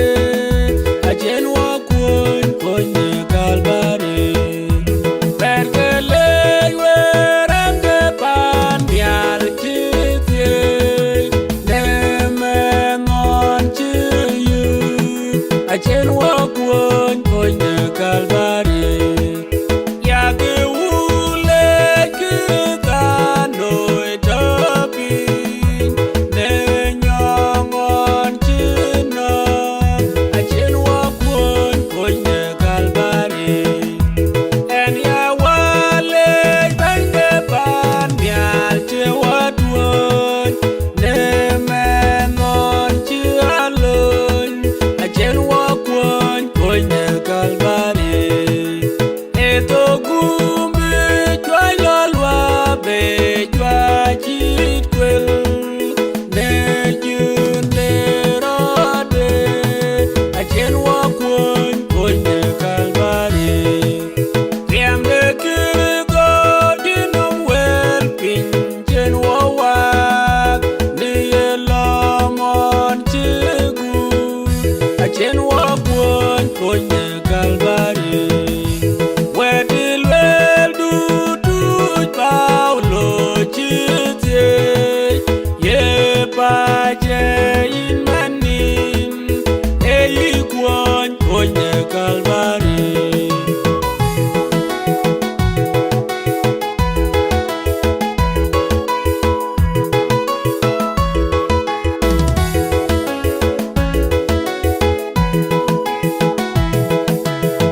Yanganie de mialinda chen wa tuoi wan tung de bugum bugo ne kare kwa wadye ye chu era chu gam no wa to wa jara ne kul de dia ju we chler yam de kere to chkwete de kalbari a chen wa wa abigam na wa ku pelere pal juanerin ke on chen pidiro lore ogwo be banwa yu gelio narang ko ja ke ni ma de junero de bandida yam de ke to chepete de kalbari a chen wa abigam na wa kupele pal juanerin ke on wod kirgo ge kilamial pane unyale ko jam ke tier kutu ke tier ge jong laje ke Jerusalem wetia ogutu chen ke mitya gare yam de kirgo chekwete de kalbari a chen wa abigam na wa kupele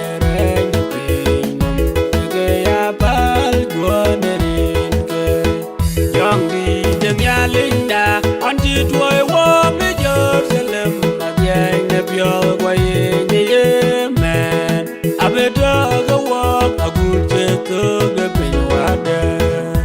The am the care to check the Calvary, I can walk, I began my way to Pelere.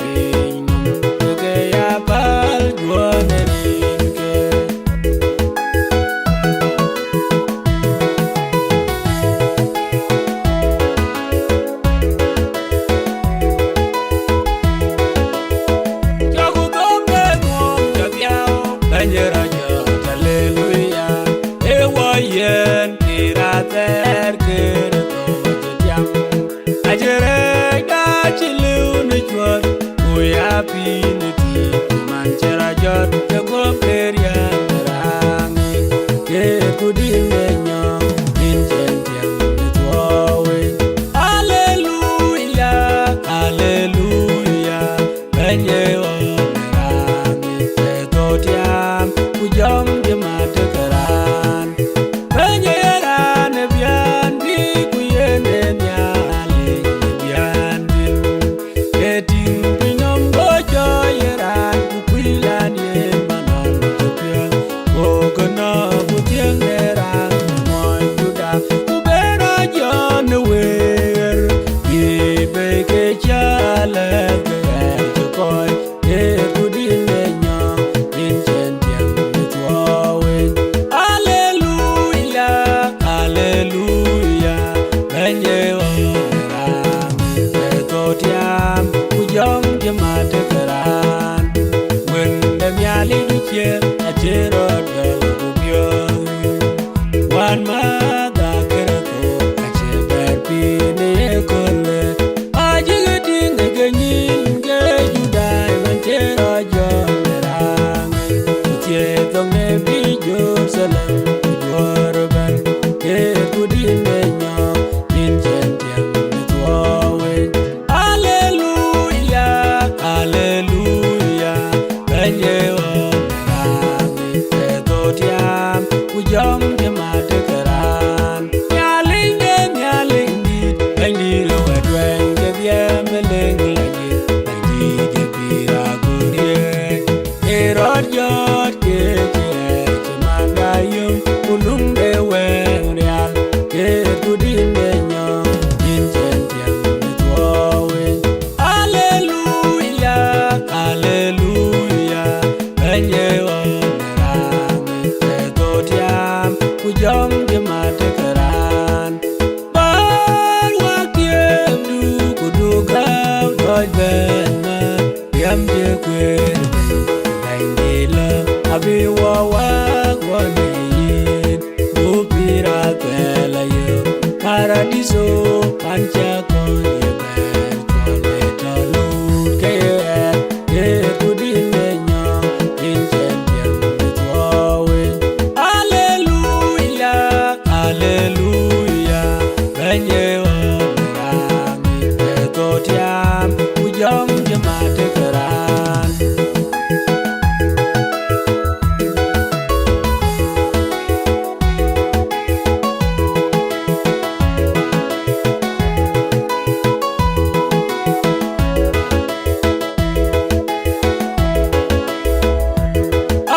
hallelujah bengela jengara jone ye kule wajwar ban chentiam no jot ke to adwon ko wende duche yen ke unde pir ko wajugut keneriade wajwa ngeriam daden awaje na dechon la kugarali kwa bula yogetirwa echilwer ne malaika edwo karan pirye konerengi chalutone elo kalali riam jukwit bing bandilo ajiti walwo duwira dakero dadem fe otyementim netwo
tiene yo coti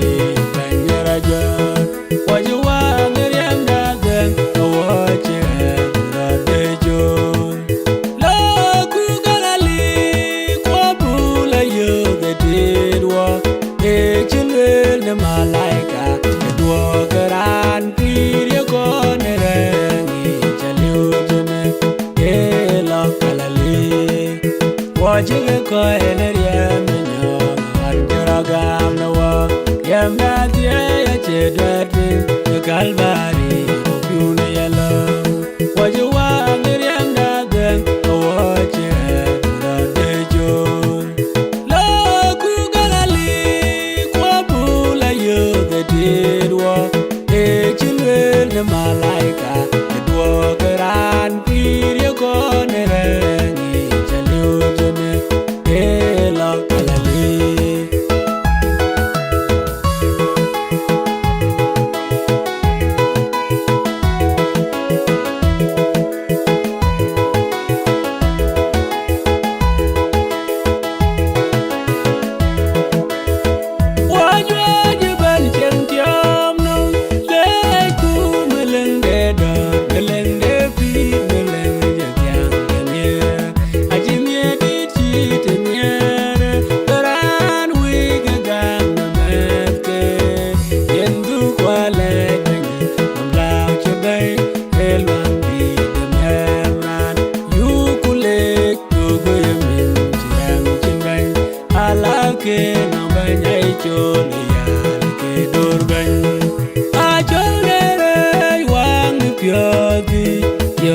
Chi duriet ke diati kunyiret achi bandi gawang riam ave chente du jogunne je kanamio yen kenyong on twen yen abrem werme wen ke karoti yen mate rong ridom ku karadiel wo ben war yen ben kirko yukule yogo yemin chiram chinben alake nambanya chole yalke dorban achole wang pyadi yade chi duriet ke diade kunyiret achi bandi gawang riam ave chente du jogunne je kanamio waji wang riam chukwer goga chere mugalai area madu jawan tundi danyale yen panum dapet pin de koye ko achi bandi adib de ko la gro de golgota yukule dogo yemin chiram chinban alake no banyai chole yalke dorban achole wang pyodi yode chi duriet ke diati kunyiret achi bandi gawang riam ave chente du jogunne je kanamio Emmanuel yugule nom bande nom nier ko kai de pio e waye nom laudi neriam chukwe nerande yem den de pe nom war oke chinbel de chineriam chukwe bindo wa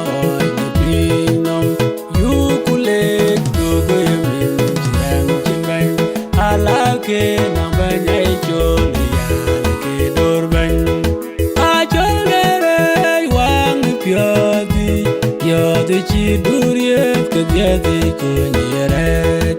achi bandi gawang riam ave chente du jogunne je kanamio pira chi yen wo uga chin kabere nyai na wo waire me cheme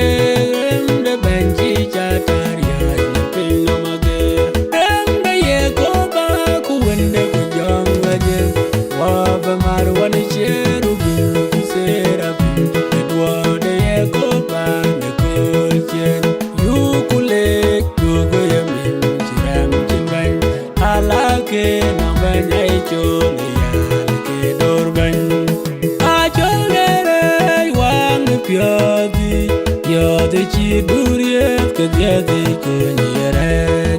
aji bandi ga wang riam ave chen de du jogun je kanamio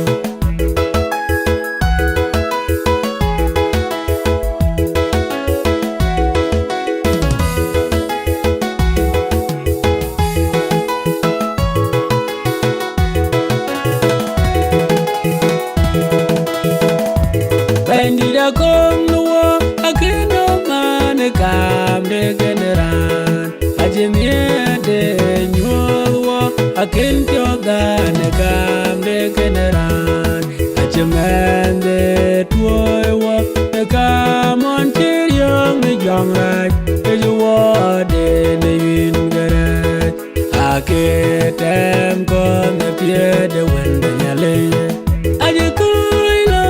Pinam ne wende miat ina guciran men pinam ne pide yeju bandi te ben pinyanam tuayanga ne pirata ye de ben kergo je agam te mage ko ne wa on re de jua jua kwen be biung de bang bare ke pye de jam da duam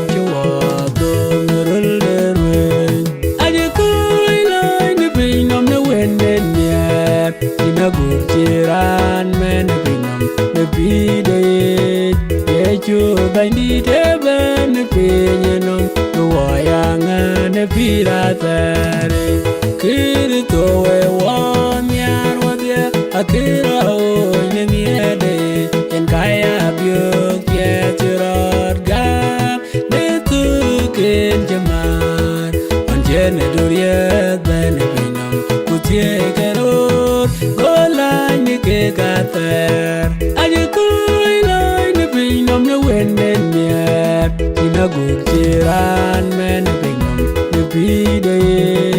yeju bani te ben pinyanam tuayanga ne piratare erad ya ne tuawi beran choy dak mande to mane loide gam kumye bi wayeng nyal boku ya pi ne jong la jeng aje koi lai ne pinam ne wende nyep ina guciran men pinam ne pide yeju bandi te ben pinyanam tuayanga ne piratare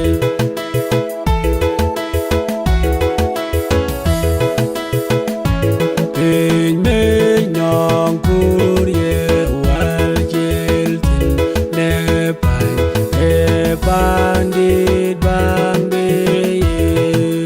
e binye piede benden mier chigo be wajan wawadye wam den chen gum ne wabu pyo achu keleone nye kulwel Ajakguong ekida yeno kubom jengum eto be wachapel nere eto be waya joglaje be waya leune lopanya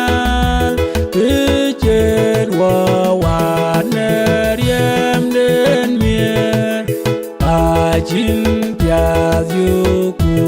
yu chi dien ye chua dere da leone gam a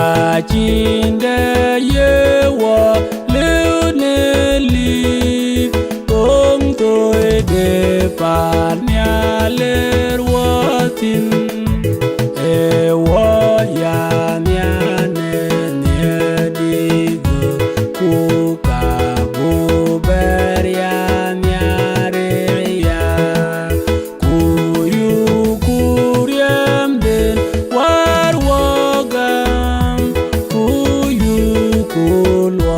de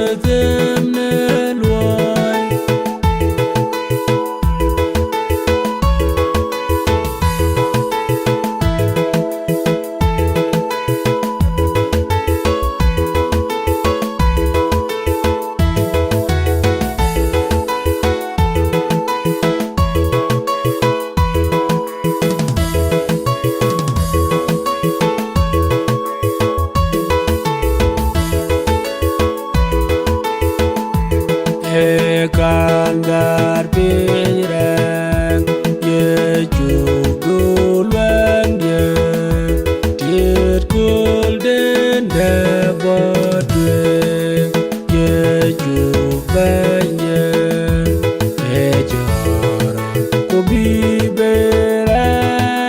kenerier benateriat yam gogoy yuatiem biwachwal yatiam kuye pir kubekum kene tuketer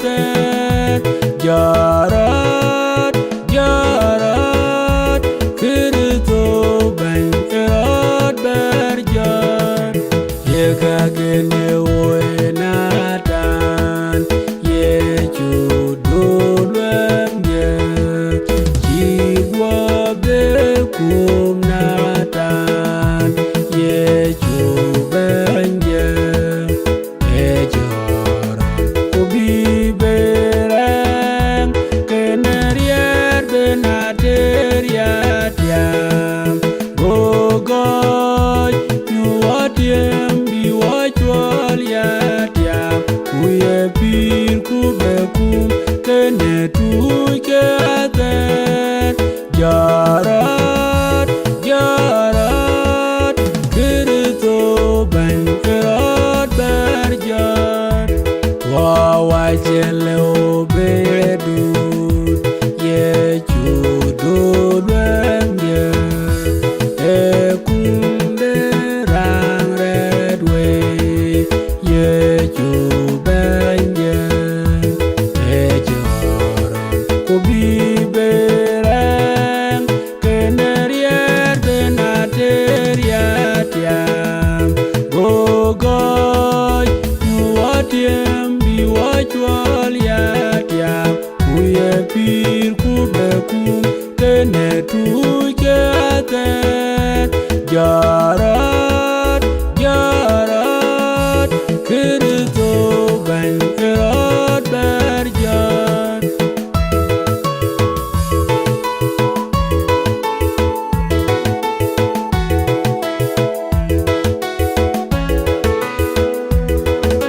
In piang Majur, in piang. Do di are, an kan do control.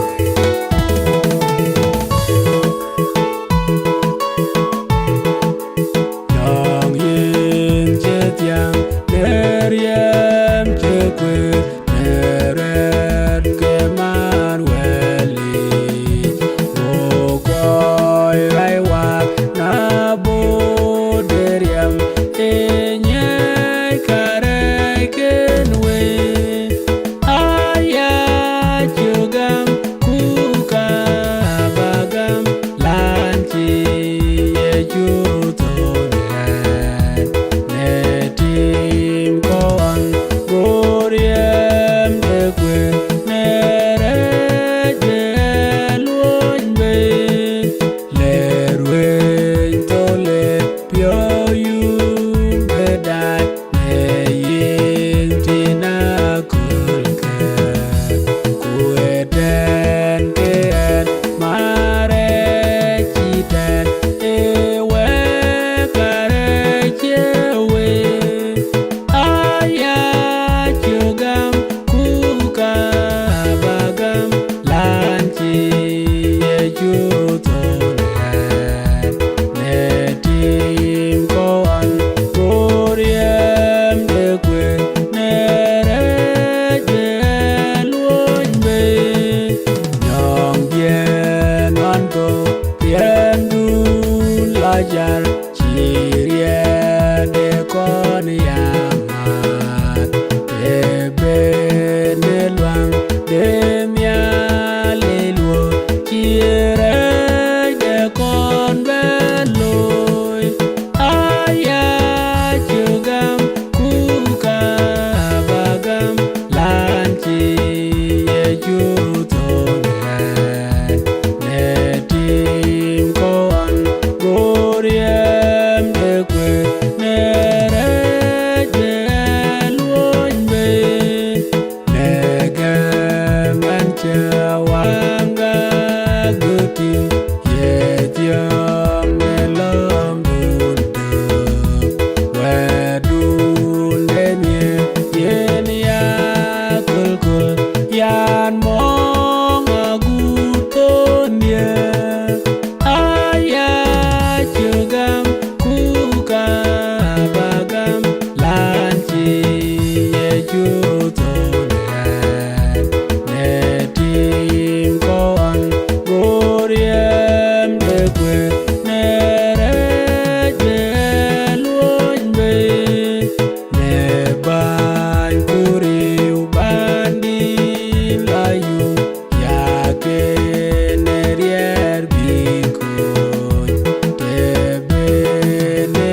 te dinde wade elo nerier bomial betul neyi kemialeun ejerin werin ku aya jogam kuka bagam lanchi yejuton netim koan goriem dekwe nereje luonbe emane kristo wero jon thowi eya kong ne koyenin towe bonoran kuber junde rot beneran achin mane koy to gadian adem yeni ga chok bi ga ya pi ni kristo ton tweng de palo mituch lek korinsoy chukdi tiegudi go chier chukti en tero ren ge chu kristo pandida amen palo mituch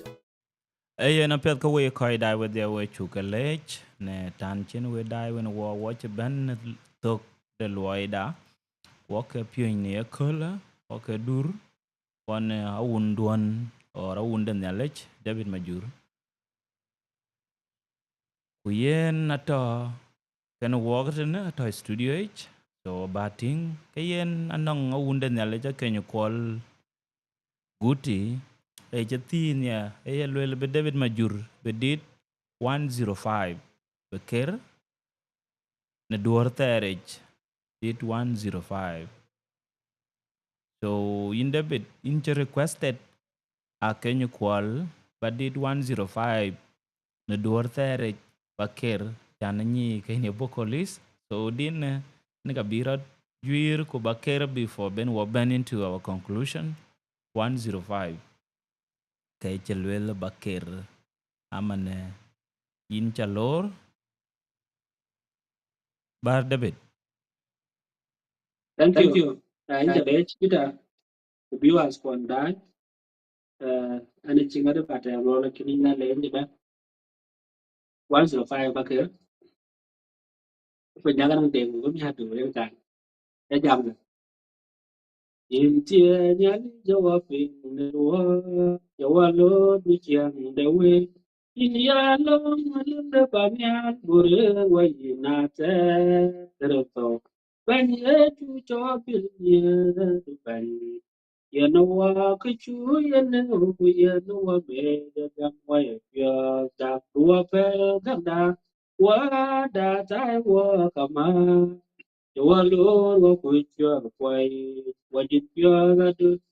yang la je kabere wa ukere to manan ke to gu abawe walwa be kan pyo kwa chinwa kunwa ko Wachiranu kwede ramde we, wachiranu wede loge tukere bino, yogatie wapindualo, yogatie madagunia, yogatie buya wande pin, kaje pio nyalitu mecho, nicha guguru nicha, nuwaja chacha mechama, Piera tani jininu buwa nyalingo wagate Lucia narake no wa kulunga joga no wa Awangwe naranken ben ni chemne Dugu yene kuduru chena wuka bani bulang Chenu wacha ni chemne Kono bana babo china kamana Agut ke jadi rachira ni tiaga yinamrat Ayana gagame tu akula yitio Waire chile bama Aturwani tier wadia tinga duom dere yon chene yon adia keye Uton yale chol gure tukwong Kubi la chinga waye chapu barajwe Rujo no wabjo rejoben achu bele yen ke buge the way jara wawe la you wacho you man yen wacho you bele wabure waye nate wel wabjo ne chu ya tan mi twan me ne wa ne yunanga Yugona near the wa olo yekwada kutia kekom nara yegunia la cha achua di tieno wa wende nitiom yugona gamno wabia yenga jong rat ayenam alam no wala kor bichia langua nyale manira ne chune pio chale kualu Yugwe tete wana pio eda pinya belum ya kolen wana chada yuguru pio ya bubara sia mito gena bilal ayen na un nya lech man wen lu din requested a che diang ping ka yin ban na ke nya kwal din du en ka chia un nya lech David a che ker so ku wa che ben na tok a ko le duor en ke duru walk ku awun tong nya lech lu requested un na lu na ne piat ka piat ba ya mai tin ne nyen dia every Sunday. So Abu Tau into consideration and we will look into it ka waya koi ka Ajakguong. So I can thank you chan cha can cha suggested the wound in the chol. Ka waya koi die with the way chu ka lay ni tan chen we to when walk watch nang 2 hours and 27 minutes. We chu ka lay ni tan duon. Kun nyala cha beto kan we ka wound in the David in ka ba chol bu we jala someone of the day. Kuweden ben wetong kubu jalpo kubu bayok a kolda wechakle welcome wunda nale David pio chale ret ustaz Peter dena ku ta chu loe pe ye no bio ano chakale town you know tan chu loe kali nyale it was a time aji chi tan loe da ningo yiri chero yimi Kurani cha tinga kuna ayen nyale enti so wacha gidi ingla ta cha lo wa ka bia tie cha le da dai pita de na ko abia da lo eli wan ma cha ni ndu lo e ko la lakini chi ban ji ta o cho ta na cha ya ne kana cha ni le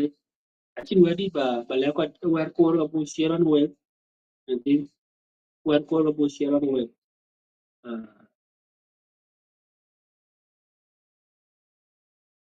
tin ka bi ba bu ma ta yo bu wa ko tin enti wer ma ta chu to ma chu tin tie ko dia Lelwele, kurande koja but kulchi ni ka blua. Kurande koja but kulchi ni ka blua wer ka blua ni che bu jalto. Ye na bula na Bible. Kan ci buga wore,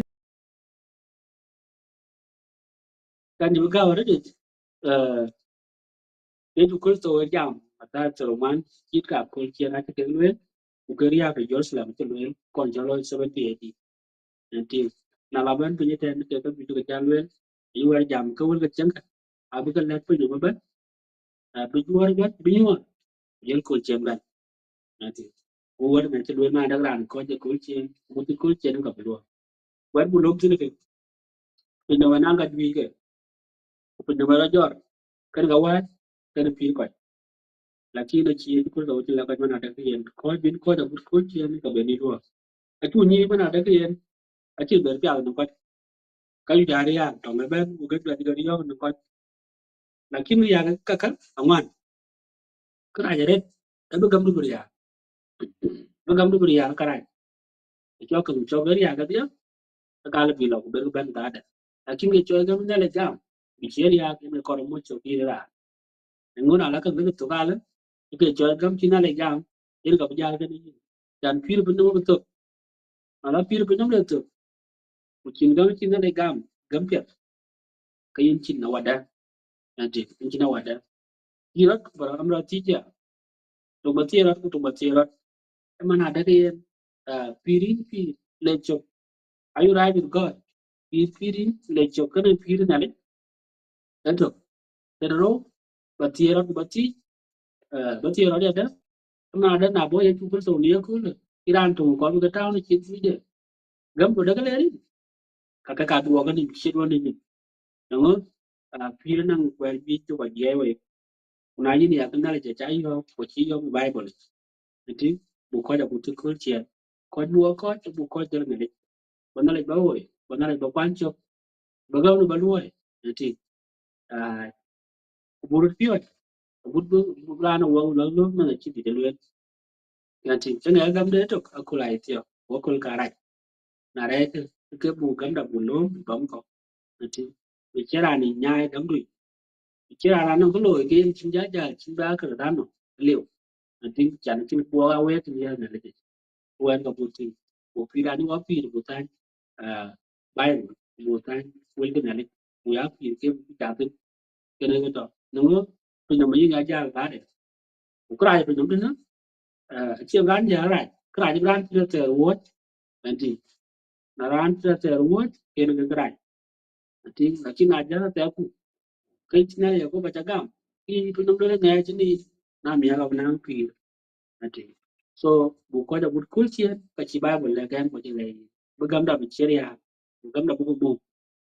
ra ngwan ya ga mara du ngwan ya du nanti ngwan ya ko pun ko dun gam du dun to ya nanti dan gam jadi ga bin ngulo yan ga bila de wal nyang ga bin ye chukul so ben ya jam de ye choy gam wan ga du wala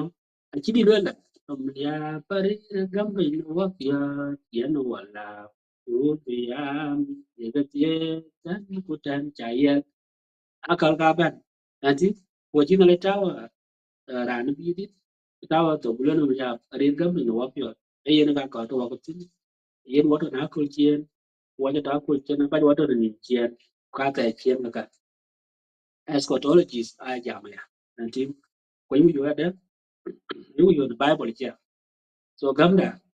chore nanti do ngali du ko pya ko ngali du nanti ko lo ko pide ko pidui ko pire na che de chore ba lo pide cha da ba cha la pya ne ga en ke bible ko ni chia do ngai gamda mu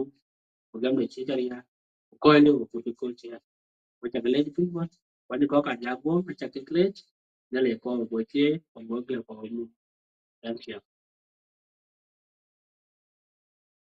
Yen in David ne kam ngod wo kin go tik. Ke yen din ne akor ba kera pet chana non ko ni aren.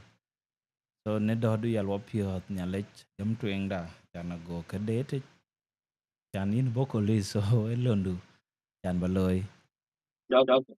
thank you da do ya wa pia nyale gam twen da kupi wa ping a je ja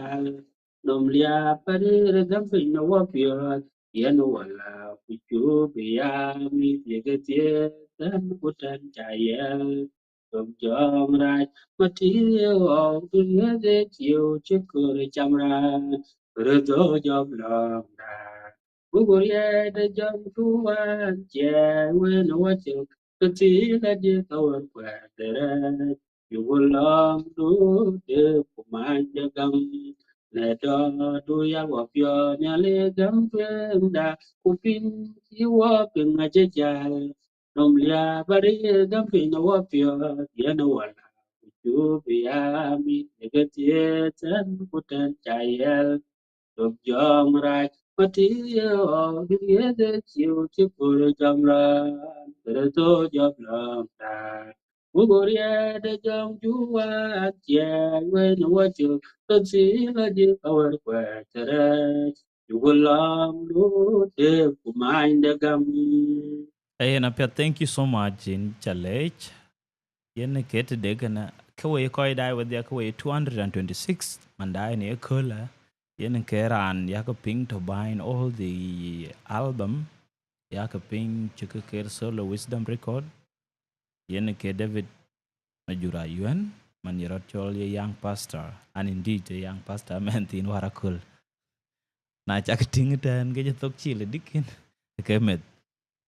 So amane akakajirin ken ke young pastor nom ko we koi dai with the watching session da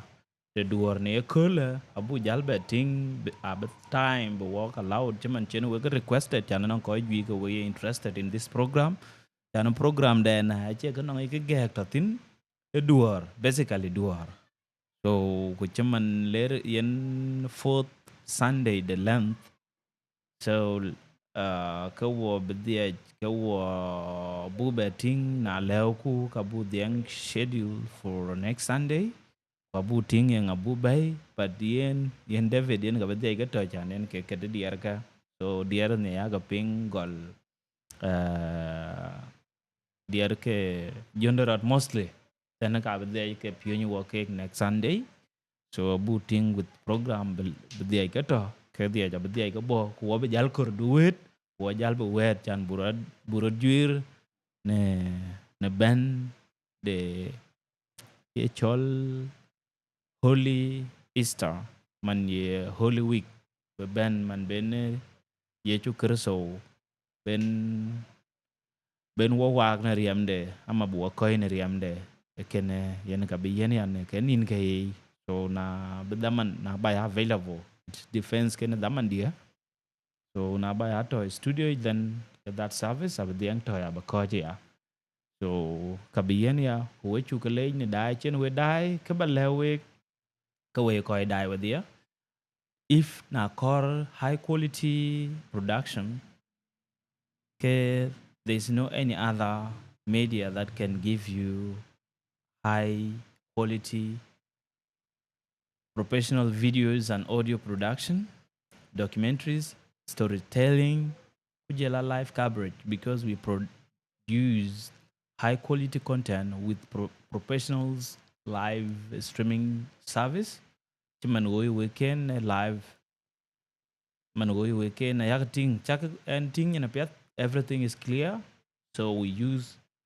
professional live streaming materials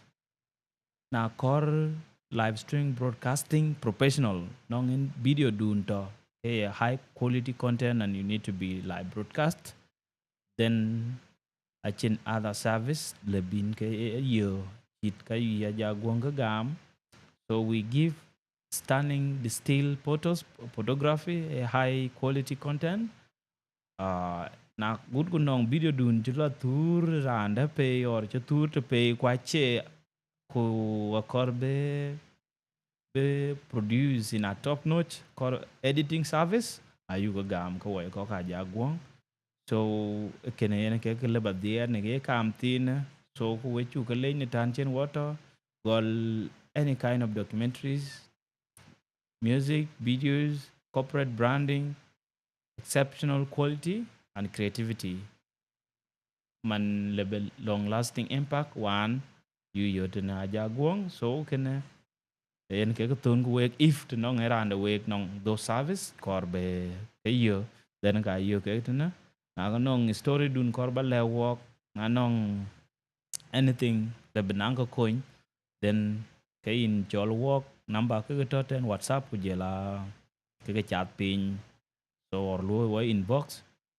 in boy you follow us on social media ban gol YouTube Facebook TikTok what ban so you'll get us there even Instagram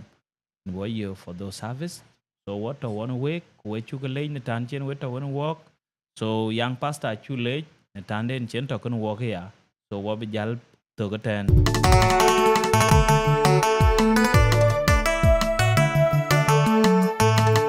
I need a dog, crash if you're Kupale, now where, do any run a tongue to the pirate, will be the pirate, I am long, what the do, Bagamia, Papi, why in out there? Banker, and it's all the wrong do, young Jitian, and it's all the wrong do, Pungua, with young logic, and it's all the wrong do out there. Hey, you to learn the coach, young uncle, and one and Jaloin, the young, the courage, Emmanuel. Banker, and it's all the wrong do, young Jitian, and it's all the wrong do, Pungua, with young. David din chan yar chan bakir ni ro ra chu kur be bakir music because iro than ya le ban kir to an to de rong du so lotwing jel ker wo ko ben wo ga jal ben wo kul le jal tiek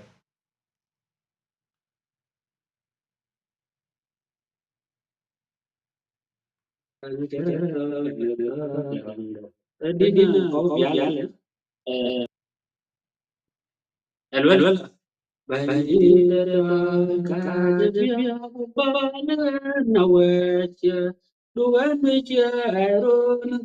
de pirate goldi de pirate ayani long kwatiedu bagayene babirwa inate Bengirito adito derangu Yong jitie adito derangu Unwa kujong lagi adito derangu ate Eyi neto Ulwende ko chimong konyan Tuane jaloy netiom de kuri Emmanuel Bengirito adito derangu Yong jitie adito derangu Unwa kujong lagi kanata darang duate achinge moy ni yindian banye chu achinge yin ya ma wa banada konya tidwan puati jiting on chilam jaka kuchara on bedunye urana biel chede banjito anata darangu Yang giti anata darangu unwa kujong lagi anata darangu ate Amen. Yen apia thank you in chule abu jal pol ku bu jal po.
call go wear it. I be je be na walk. Yeah, no up your young deed like you could be. Bugu paradiso, Jerusalem bugu do. But on a pure quiet, bugu will go by ya dead. The pion kinalioi, ya ye pion the ran your master. Burir wa in I chin that you don't get in the alley, Indian war. Me pin no magate, don't get here, I check a year now, they must say. When cooking the Bible, it quite ye week. I have been by ye to get it all. Don't run back up to lay in where the beer was. Kitam the ye to get it all. Yen gabi in Guyu, the chillung take. I can't get a yin, the twat, the mind I bury. Yeah, no, up your young deed like you could be. Bugu paradiso, Jerusalem bugu dirt. But on a pure quiet, bugu will go by ya dead. The pion kinalioi, ya ye pion the ran your masquerade. Burir wa in at that. If yeah, you may ye to bang. Ajakguong, you go beyond the loy. A key, John, but you like you are a young queen of my girl. Young young Benyali, the carrega coy, a pin of Yai, Yenke and Jamiara, a bonnet and you what it, Yenke on the random twin. You know what your young deed like you would appear, Bugu Paradiso, Jerusalem Bugu dirt. But on a pure quiet, Bugu will go back ya dead, the pion kinalioi.